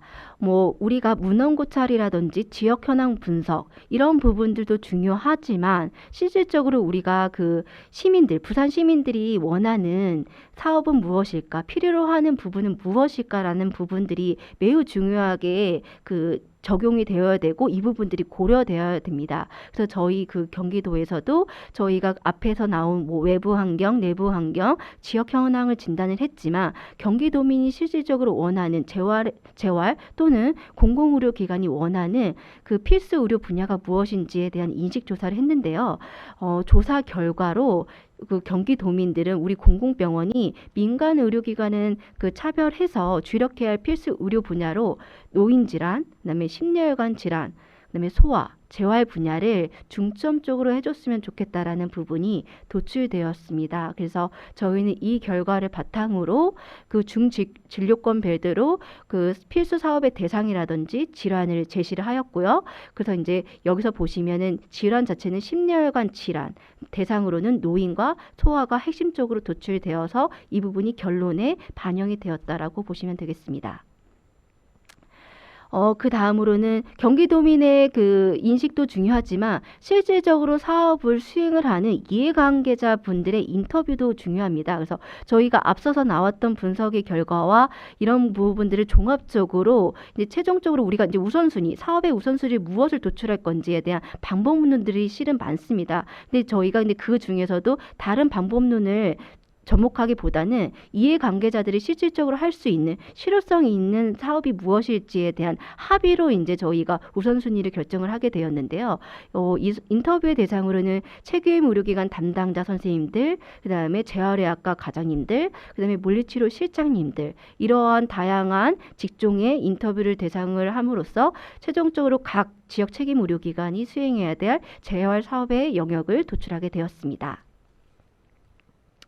그래서 제가 그 이 연구의 초반에 말씀을 드렸어요. 이 연구의 최종적인 결론은 그 협력 사업의 모형을 도출하는 것이 아니고 앞선 과정들을 바탕으로 해서 병원 내 재활 그 특성화미 사업 대상 영역을 도출하는 거였기 때문에 이 결론 부분은 선생님들께서 이제 이 부분은 협력 사업이 아닌데 왜 이렇게 도출됐지라는 의문점이 있을 수 있으나 앞에 1년의 과정, 우리가 기획하는 과정들은 그 대부분의 이제 우리가 사업을 협력 사업이 라든지 병원 내 사업이라든지 이 사업을 영역을 도출하는 데 있어서 동일한 부분입니다. 그래서 앞에 있는 부분들을 이제 그 참고를 하시면 되고 그런 1년의 과정들을 거쳐서 이 연구에서는 어떤 결과가 나왔다라는 부분을 참고해 주시면 될 것 같습니다. 그래서 보시면은 최종 결과에서는 이제 아까 제가 예시를 들었듯이 수원병원에 같은 경우에는 장애인과 소아재활을 특성화하고 이렇게 지역사회에서 이런 대상으로 해서 사업을 진행을 하는 게 좋겠다라는 부분들을 도출하였고 나머지 각 지역 책임 의료기관들에서도 영역들을 도출을 하였습니다. 그렇다면은 우리 부산시 책임 의료기관의 선생님들께서는 앞에 1년의 과정들을 내가 알았지만 무엇을 먼저 해야 될까라는 고민이 있을 것 같은데요. 제가 여기서 1번부터 9번까지 적어 놓은 부분은 기획의 과정에 있어서 전략 부분입니다. 그래서 이 부분은 좀 읽어보시면 될 것 같고요. 제가 봤을 때는 선생님들께서 사업 기획을 하기 위해서는 가장 먼저, 그 다음에 가장 중요시해야 될 부분이 일단 우리가 표적 집단, 어떤 집단을 대상으로 어떤 질환을 제공할 것인가. 그 다음에 경쟁자와 차별화된 사업 전략을 어떻게 할 것인가. 여기서는 경쟁자가 실은 우리가 뭐 다른 곳이랑 경쟁을 하는 것이 아니고 기존에 우리가 그 사업이 있던 부분들을 이제 그 중복하지 않고 새로이 그 우리 부산 시민에게 줄 수 있는 차별화된 사업이 무엇이 있을까를 고민을 해보시고 마지막으로는 정말 실효성 있고 부산 시민의 건강의 향상을 위해서 도움을 줄 수 있는 사업이 무엇일까라는 부분을 염두에 두시고 사업을 기획한 다음에 기획을 바탕으로 계획을 수립하시면 될 것 같습니다. 이상으로 발표를 마치도록 하겠습니다. 감사합니다. 연자분들 모두 감사드립니다. 다음으로 토론을 진행하도록 하겠습니다. 토론은 건국의대 이건세 교수님께서 좌장을 맡아주시겠습니다. 네, 저는 건국대학교 예방의학 교실의 이건세 교수입니다. 제1회 2022년 부산의료원 공공의료본부와 부산시 공공보건의료 지원단 합동심포지움의 패널 토론을 시작하겠습니다. 오늘 주제는요. 지역 공공의료 중심으로 책임의료기관을 어떻게 하면 발전하실 것인가라고 하는 주제로 토론이 이루어지겠습니다. 앞에서 네 분의 발표가 있었습니다. 구체적인 부산 지역의 뇌졸중을 토대로 분석을 했던 결과 부산시의 과제, 인지도라든지 환자에 대한 신속한 의료기관 간의 연계, 퇴원 후의 재활, 퇴원 후의 약물치료 등에 관련된 좀 과제들이 제시가 됐고요. 유사하게 경기도 지역의 자료 분석을 통해서도 경기도도 유사한 소아라든지 재활이라든지 뇌졸중과 같은 지역의 당면 과제들이 자료로 제시가 되었습니다. 부산 지역에서 현재 하고 있는 책임의료기관에 대한 사업에 관련해서도 부산 지역의 뇌졸중에 관련된 부산의료원 지역사회 협력과의 양미정 간호사님이 발표하셨던 현재 사업 현황 발표가 좀 있었고요. 그렇게 활발하게 좀 실적이 많이 이루어지기 어려운 상황들이 좀 있었습니다. 또한 부산시 공공보건의료 지원단의 이정현 팀장님이 협력 관계를 구축을 하는데 상당히 많은 어려움과 과제들이 많다라고 하는 것들이 발표가 되었습니다. 토론은 세 분 선생님들이 토론을 진행해 주시겠습니다. 제가 한꺼번에 간단하게 토론자 소개를 드리고요. 토론을 좀 듣도록 하겠습니다. 첫 번째 토론은 배성권 교수님이신데요. 현재 고신대학교 의료경영학과 교수님으로 계시고 경북대학교 보건학과 보건관리, 보건학 박사를 하셨습니다. 지역 공공의료기관, 병원 경영 등에 관련된 다양한 활동을 하고 계십니다. 두 번째 토론자는 앞에서 발표했었던 건국대학교 의과대학의 김영수 교수님이십니다. 고려대학교 의학 박사를 하셨고요. 서울시 통합건강증진지원 단장, 충북 지역의 심내혈관질환 예방사업 단장 등 지역과의 다양한 지역 사업을 하고 계십니다. 세 번째 토론자는 동명이인입니다만은 부산의료원의 공공의료본부 김형수 본부장이십니다. 동아대학교 의과대학을 나오시고 소아청소년과 현재 부산의료원의 과장님과 공공의료사업부장, 현재 공공의료사업본부장 등을 하고 계십니다. 세 분의 토론을 우선 듣고 좀 앞에서 발표한 내용과 관련돼서 저희가 좀 집중적으로 좀 더 토론할 내용이 있으면 추가적인 토론을 좀 진행하도록 하겠습니다. 우선 첫 번째로 배성권 교수님의 좀 토론을 부탁드리겠습니다. 먼저 이렇게 앞에서 공공보건의료를 위해서 다양한 형태로 이렇게 열심을 다하고 계시는 실무자님 그리고 연구자님들의 좋은 의견을 들을 수 있어서 대단히 감사했습니다. 특히 부산 지역 책임 의료기관으로서 노력하고 있는 부산의료원의 다양한 면모를 볼 수 있었던 것이 저에겐 굉장히 인상적이었다고 생각이 됩니다. 저는 이제 이 프로그램에 대한 전반적인 내용을 들으면서 지역사회 책임 의료기관이 현재 어떤 어려움을 가지고 있는가에 대한 내용들을 전반적으로 이해할 수 있었는데요. 그러한 이해와 더불어서 제가 가지고 있는 어떤 의견을 잠깐 드리고자 합니다.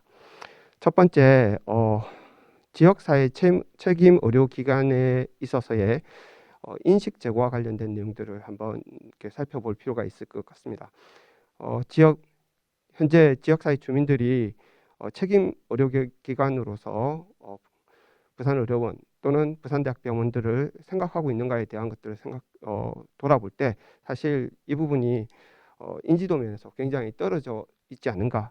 그리고 이 사업이 실시되면서 구체적으로 이러한 역할을 하고 있는 지역의 중요한 기관들이 이러한 부분에 대한 충분한 인지도를 가질 수 있도록 지역사회의 홍보와 또 안내를 했는가에 대한 것들을 한번 살펴볼 필요가 있을 것 같습니다.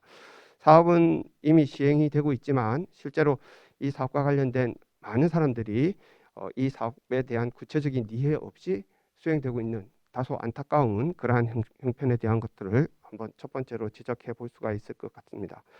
두 번째는 지역사회 기존 네트워크와의 유기적 연계 협력 체계 구축과 관련된 내용들을 한번 점검해 볼 필요가 있을 것 같습니다. 이러한 사업을 수행하는 데 있어 가지고 제일 중요한 것이 뭐냐면 지역사회의 공공보건의료 협력체계 구축 사업이라고 할 수 있습니다. 근데 실제적으로 이러한 사업을 수행하기 위해서는 이게 의료 분야만 할 수 있는 것이 아니라 여기 나와 있는 커뮤니티 케어의 통합 돌봄 시스템에 충분히 적절하게 이제 구성이 되어야 되는 그러한 상황이라고 보여집니다. 그래서 지역사회의 복지 보장 협의체라든지 그리고 의료기관 협의체라든지 이러한 협의체들과의 좀 유기적인 관계를 위해서 역할과 이렇게 활동이 충분히 이루어져야 된다고 판단이 됩니다. 특히 이러한 프로그램이 진행되기 위해서는 지역사회, 특히 광역지자체 또는 기초지자체의 충분한 적극적인 협력이 필요하다 생각합니다. 그게 대표적으로 보건소와 연계된 활동들이 사실은 급성기 퇴원 환자와 연계한다든지 앞으로 퇴원 환자 프로그램에 대한 연계 프로그램을 진행할 때 충분히 협력이 이루어지지 않으면 곤란한 그러한 입장이기 때문입니다. 세 번째는 책임 의료기관으로서의 기능과 역할을 강화하기 위한 실질적인 지원 체계가 이루어지고 있는가에 대한 것들을 한번 살펴볼 필요가 있습니다. 책임 의료기관을 이제 구축하면서 지금 1년에 지원하고 있는 예산을 살펴보면 권역 책임 의료기관 같은 경우에는 5억 3천만 원, 지역 책임 의료기관 같은 경우는 3억 7천만 원을 지원하고 있습니다. 이걸 이제 정확하게 표현하면 사업은 굉장히 많고 실제적인 지원은 너무 형편없는 그러한 상황이 이렇게 노정되어 있지 않은가 이렇게 판단됩니다. 특히 인력이나 시설, 장비 이런 것들을 지역사회를 다 감당하라고 얘기하면서 부산 지역의 프로그램을 다 다 감당하면서 이 정도 비용 가지고 과연 어느 정도의 그 범위를 이렇게 커버할 수 있는가. 물론 이제 부산의료원을 중심으로 해서 어찌 보면 이 사업은 시범 사업으로 진행되는 부분이 있다 손 치더라도 이 부분은 한번 재고해야 될 부분이라고 생각이 됩니다. 또 이제 마지막으로는 네 번째, 제가 이 내용들 전반적으로 살피면서 앞서 말씀드린 것처럼 사업 수행을 위해서 정말 지역사회의 책임 의료기관이 노력을 하고 있다는 것을 여러모로 볼 수 있었습니다. 이러한 어려움에도 불구하고 현재 충실하게 이 사업을 추진하고 있는 담당자 선생님들에게 심심한 감사의 마음을 표현합니다. 예, 이상입니다. 네, 감사합니다. 책임 의료기관에 대한 지역 주민 사업 담당자들에 대한 이제 이해, 인식도 문제, 구체적인 지역사회의 다양한 기관과 협력, 그다음에 다양한 사업에 비한 예산, 미흡 이런 부분들이 좀 지적이 되었습니다. 두 번째 건국대학교 의과대학의 김영수 교수님 토론 부탁드리겠습니다. 예, 그 토론을 맡은 김영수입니다. 배 교수님 토론 말씀 잘 들었고, 뭐 저도 그 동일하게 생각했던 부분들이라서 좀 이렇게 겹치는 부분을 제하고 뭐 제가 갖고 있는 몇 가지만 다시 더 말씀드리겠습니다. 이제 부산시 의료원 같은 경우 이제 지역 책임 의료기관으로서의 사업에 참여한 게 아마 이 사업이 시작한 게 지금 올해 이제 그 20년부터 시작했기 때문에 이제 3년째 접어들었던 거고, 이제 부산시 의료원은 작년부터 참여한 걸로 알고 있습니다. 예, 그러다 보니까 아직은 조금은 이제 뭐 준비, 지금 이제 어떻게 보면 또 한편으로는 이제 이전 기관 했던 거를 따라갈 수 있는 뭐 그런 여유가 있을 수도 있는데요. 좀 더 구체적으로 한다라면, 그러니까 제가 앞서 발표한 내용은 이제 기초 현황, 그래서 부산시의 이제 뇌졸중의 현황을 좀 준비한 거 있지만, 예, 원래 고유로 간다라면 이제 필수 의료에 대한 서비스를 제공할 수 있는 걸 만들기 위한 게 책임 의료기관, 권역이냐 지역이냐 이런 거고, 그랬을 때 우리가 필수 의료 영역을 이제 뭐 중앙에 썼을 때 이제 국정원을 통해서 내려오는 게 뭐 응급이냐, 내지는 외상이냐, 심혈관이냐, 암이냐, 내지는 이제 보자보건, 출산에 관련된 거, 내지는 재활, 내지는 뭐 지역사회 건강관리 뭐 등등 뭐 감염까지 좀 다양하게 나눌 수 있는데, 좀 제가 이제 바라보는 시각은 과연 이렇게 이 많은 필수 의료라고 하는 것 중에 부산시 의료원이 조금 더 중구의 지역 책임 의료기관으로서 해야 될 게 뭘 건지에 대한 고민이 좀 있었는가라는 말씀을 좀 드리고 싶습니다. 어찌다 본다라면 이제 그냥 그 조금은 참여해야 되는 거니까, 부산의 뭐 권역 의료기관 부산대병원이고 이제 공공기관으로 하나밖에 없는 부산시 의료원이다 보니 이제 중구 지역의 지역 책임 의료기관으로 참여해서 뭔가를 하긴 하는데, 과연 이게 어떻게 보면 중구의 현황을 반영하는 필수 의료에 대한 접근일 거냐에 대한 고민을 좀 해주시고, 이런 게 하나가 있고, 또 반대로 이제 꼭 필수 의료가 필요한 사업임에도 불구하고 두 번째로는 또 하나 고려해야 될 게, 과연 부산시 의료는 그 필수 의료를 감당할 수 있는 역량이 있는 기관이냐. 어떻게 보면 이제 소위 뭐 수학 분석까지는 아니지만 밖에서 필요한 필수 의료가 뭔지, 지역 주민한테 제공해야 될 필수 의료가 뭔지에 대한 고민과 더불어 이제 제공 내지는 이제 지역에 있는 타 지역 자원을 오가나이즈해서 일단 어쨌거나 지역 거점병원, 지역 책임 의료기관 중부권에다가서의 어떤 책임 의료기관으로서 줄 수 있는 서비스가 뭔가, 그러니까 역량이 뭔지를 파악을 해서 이게 맞물려 가야 되지 않겠습니까? 이런 부분들에 대한 고민을 이루어지고, 조금 더 이렇게 올해가 두 번째니까 아직도 조금 여유를 가지시고 현황 파악 기초조사일 수 있겠지만, 조금은 이런 현황 파악 중심보다는 작더라도 작은 사업일지라도 실제로 지역 자원을 오가나이즈해서 직접 서비스를 제공해주는 뭔가가 시작이 되어야, 이제 올해도 기초조사만 하고 그러면 아직은 부족하니까 내년에 그럼 23년부터 할 거야. 그러면 계속 실제로 제공하는 지역 주민을 만나는 서비스는 늦어질 수밖에 없다. 조금은 이제 뭐 더 준비를 잘해서 좋은 서비스를 주려고 기간이 늦어질 수도 있지만, 그것보다는 좀 작지만 부산시 의료원이 할 수 있는 자그마한, 아까 예를 들어서 앞서서 제가 말씀드렸던 병원 전 단계 의료 이용이 잘 되기 위해서 지역 주민에 대한 뇌졸중에 대한 인식을 높여주기 위해서 뭔가를 할 거냐, 아니면 이제 유지기 관리 측면에서 과연 어느 종합병원에 갔을지 모르지만 예를 들어 중구의 지역에 중부권에 계시는 뇌졸중 환자들이 정말로 약을 잘 먹게끔 하기 위해서 환자 교육 내지는 이제 그런 환자를 만나는 의료기관들이 좀 따라올 수 있게끔 어쨌거나 어떤 형태로든지 협약을 맺고 모임을 갖고 그분들이 할 수 있게끔 서포트 해주는 게 그 오늘 제가 발표한 내용을 잘 활용해서 지역 거점 병원으로서 지역 책임 의료기관으로서 역할이 아닐 거냐. 그러니까 이제 조금은 저도 이제 뭐 지역 사업 하면서 가장 요새 하고 싶었던 것이 실질적인 거, 좀 더 구체적인 거, 작더라도 그래야 좀 더 발전하고 더 큰 일을 할 수 있지 않을까 이런 걸 갖고 있습니다. 그래서 뭐 좀 짧게 마치면은 이제 다시 정리한다라면 과연 중부권에서 필요한 필수 의료 사업이 뭘 것인지에 대한 현황 파악 내지는 고민을 필요하고, 두 번째로는 이제 부산시 의료원이 할 수 있는 지역 제공할 수 있는 내지는 지역 자원과 함께 할 수 있는 사업이 뭔지를 명확하게 파악하셔서 좀 빨리 뭔가를 해보자, 뭐 이런 말씀을 드리고 싶습니다. 이상입니다. 감사합니다.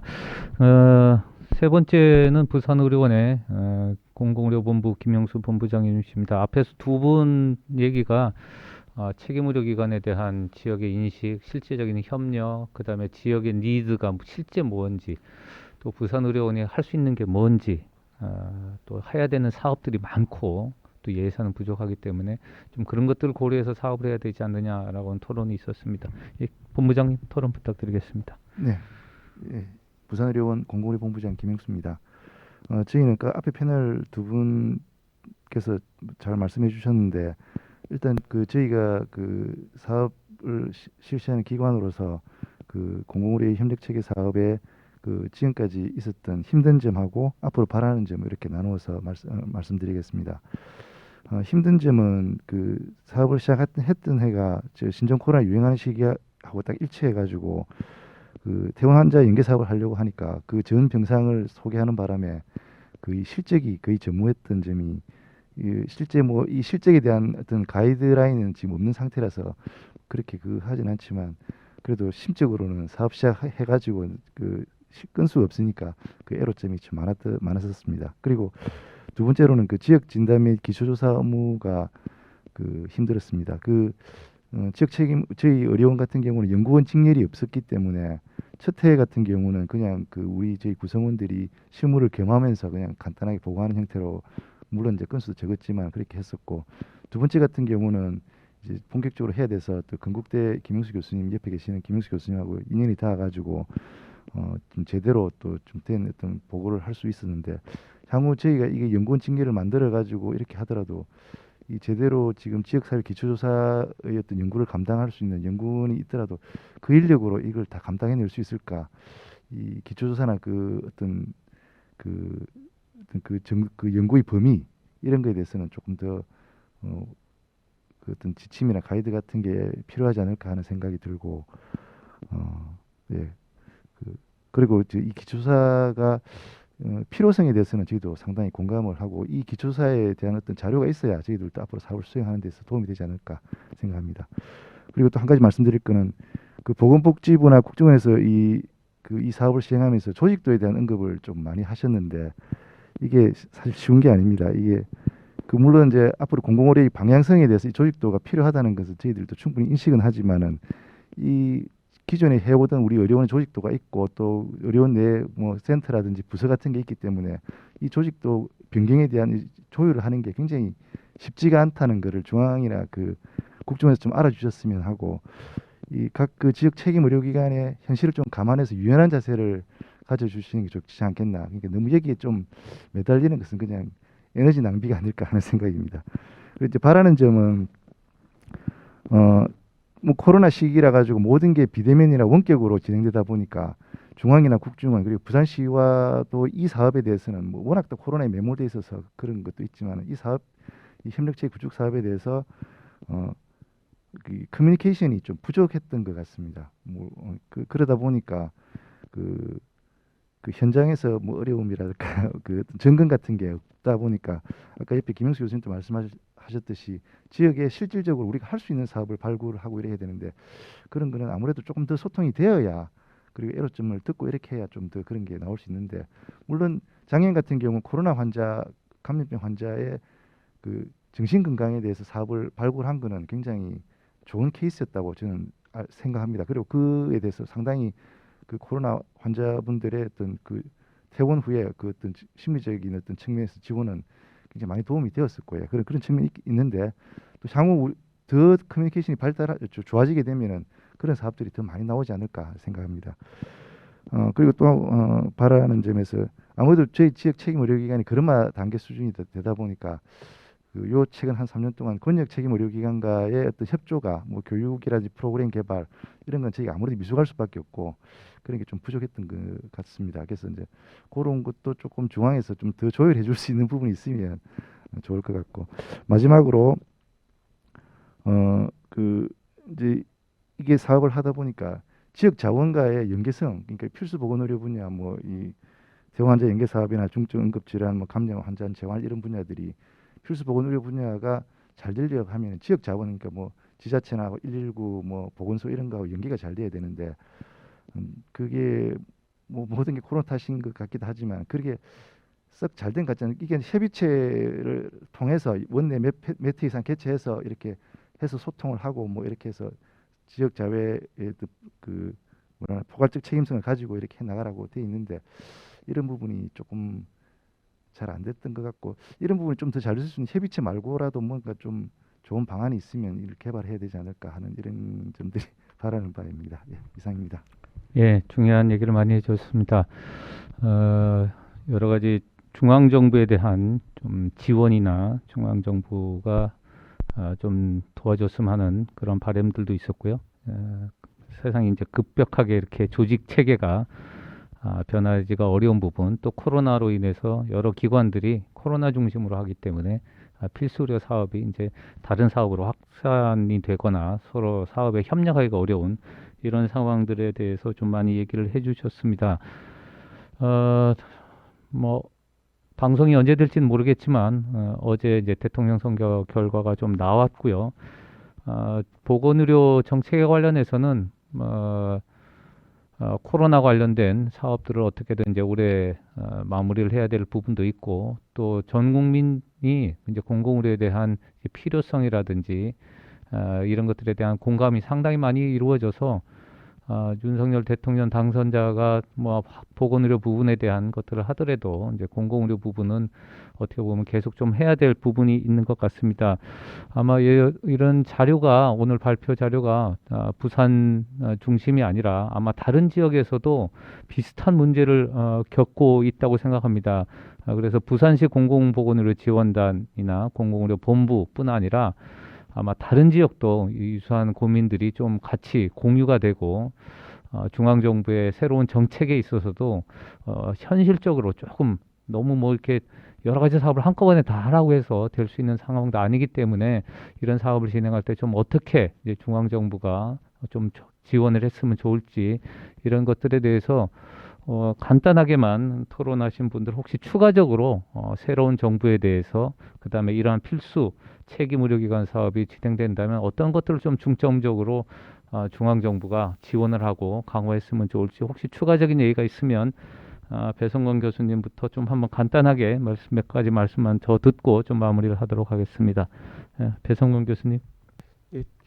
사실 그 공공보건의료 사업을 추진하는 데 있어서 이렇게 여러 가지 면모들을 이렇게 평가하고 또 운영을 하는데 그 내용들을 이제 면면히 살펴보면 어떤 부분이냐면 사실 그 각 기관의 공공의료본부 정도의 한정된 사업으로 이렇게 프로그램이 진행되는 바 있습니다. 물론 공공보건의료본부 차원에서 진행하는 거 굉장히 중요합니다. 그러나 사업 내용에 있는 것을 구체적으로 또 살펴보게 되면 앞서도 제가 말씀을 드렸지만 지역 사회의 네트워크와 분명히 연계되지 않은 프로그램들은 실제적으로 사용할 수 없는 그런 상황입니다. 그러니까 특히 통합 돌봄과 관련된 내용과 연결시켜서 봤을 때는 앞서 뭐 퇴원 환자 연계 프로그램, 이게 코로나 상황이기도 하지만 또한 동시에 뭐냐면 실제 기관 간 협력 체계가 제대로 구축되지 못하는 것, 그리고 기관 간에 있어서의 정보를 교환하는 데 있어서 제약적인 부분들, 이런 것들이 상당히 영향을 미치는 그런 부분이라 할 수 있습니다. 그런 이런 제약적인 요소들을 어찌 보면 지역사회에 있는 보건의료 사업 지원단 같은 경우에서 적극적으로 발굴해내서 이런 문제점을 좀 도출해 주시고, 또 이를 통해서 뭐 국립중앙의료원과 연계해서 이러한 사업을 정책적인 변화를 조금 같이 협조해서 추진해 나간다면 사업의 방향이 보다 더 효율적으로 진행되지 않을까라는 어떤 기대감을 가집니다. 그리고 무엇보다 이제 이 사업을 추진하시는 담당자들이 그 각 기관에 한 분에서 뭐 두 분, 많으면 서너 분 정도의 수준에서 지금 운영되는 기관들이 대부분이기 때문에, 그럼에도 불구하고 이렇게 이 사업 추진하는 거에 대한 노력에 대해서 이렇게 조금 저는 이제 기관에 있어 가지고의 어떤 정규직화 뭐 이런 어떤 그런 것들도 충분히 좀 고려하면 더 좋지 않을까라는 어떤 제안을 해봅니다. 예, 이상입니다. 네, 예, 감사합니다. 다음은 건국대학교 김영수 교수님. 예, 이제 저는 좀 더 된다라면 좀 더 뭔가 작지만 구체적으로 하고 싶다는 말씀에 연장해서 실제로 이제 지역 자원 연계 굉장히 말은 쉬운데 어렵지 않습니까? 그러니까 이 책임 의료기관 역할 내지는 지역 자원 할 때 달리 드린다면 결국에는 전달 체계랑 연결되는 것 같아요. 환자들이 어떻게 움직일 거냐 이런 건데, 그러다 보니까 조금 더 이제 여러 기관이 참여한다. 그러니까 다직종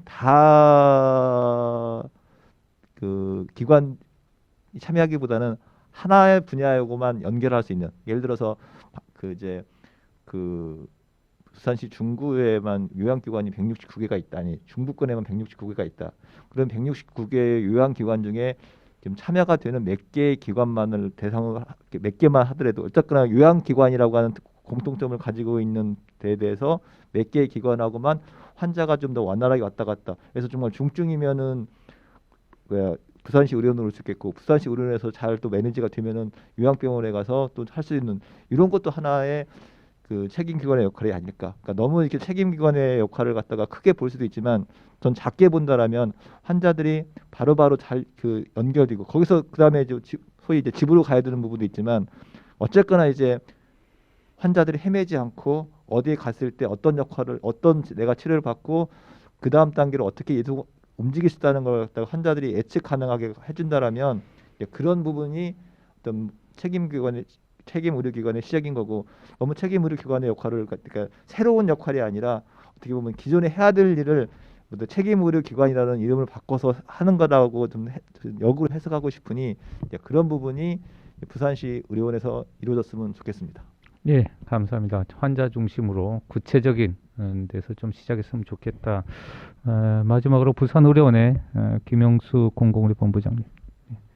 네, 제가 이제 이 부산의료원에서 공공의료본부 일을 쭉 맡아 보니까 이 정부가 바뀌거나 또 지자체 정부가 바뀌거나 이렇게 할 때 공공의료 전 정부에 있었던 공공의료 사업이 이렇게 만들어지고 될 때 딱 정부가 바뀌면서 약간 바라보는 시각이 조금 미묘하게 달라지는 것을 좀 느낄 때가 많았습니다. 이게 지금 이 공공의료 협력체계 구축 사업 같은 경우는 명분도 좋고, 또 실제 제가 느끼기에 뭐 아직 부족한 점이 또 많지만 부산 시민들한테 돌아가는 혜택도 많이 있고, 또 뭐 실제 또 미미하지만 재입원율이나 퇴원 환자 연계사업 같은 경우 그런 것도 조금 떨어지는 것 같고, 아직 뭐 정확하게 통계로 나온 건 아니지만은 그런 걸 느끼는 경우가 좀 좋은 사업이라고 느끼고 있습니다. 그래서 지금 또 약간 변화의 시기가 또 도래했는데, 지금 기존에 해오던 이 사업들이 크게 급격한 변화 없이 조금 연장선상에서 좀 더 발전된 방향으로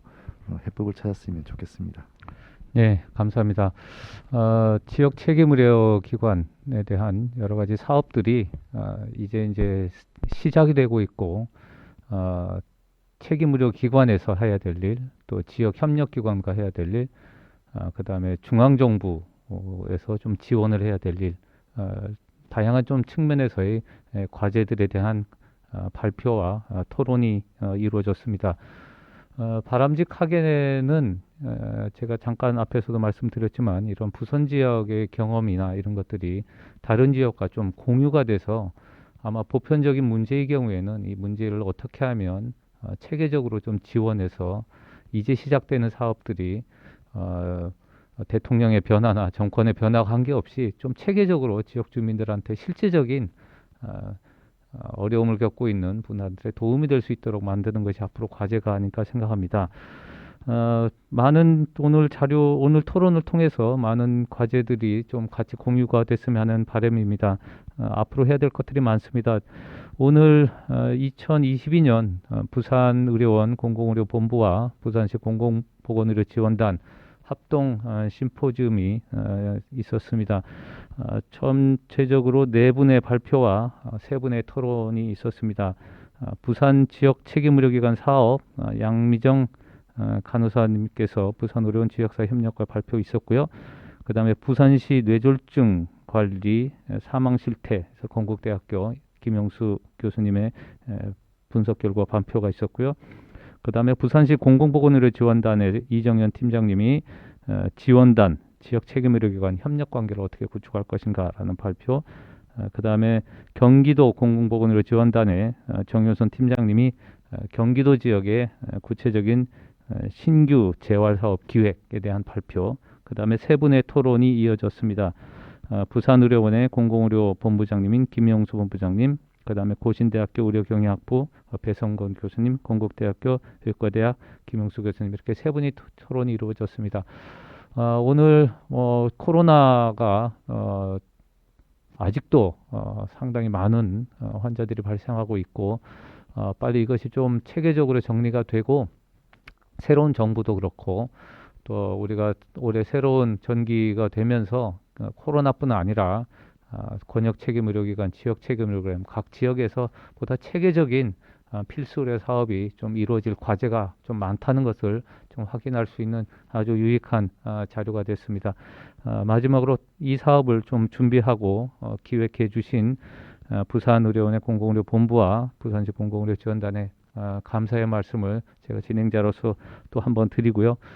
많은 시청과 다른 지역에서의 경험과 많은 토론의 좀 계기가 되기를 바람으로 이상으로 마치도록 하겠습니다.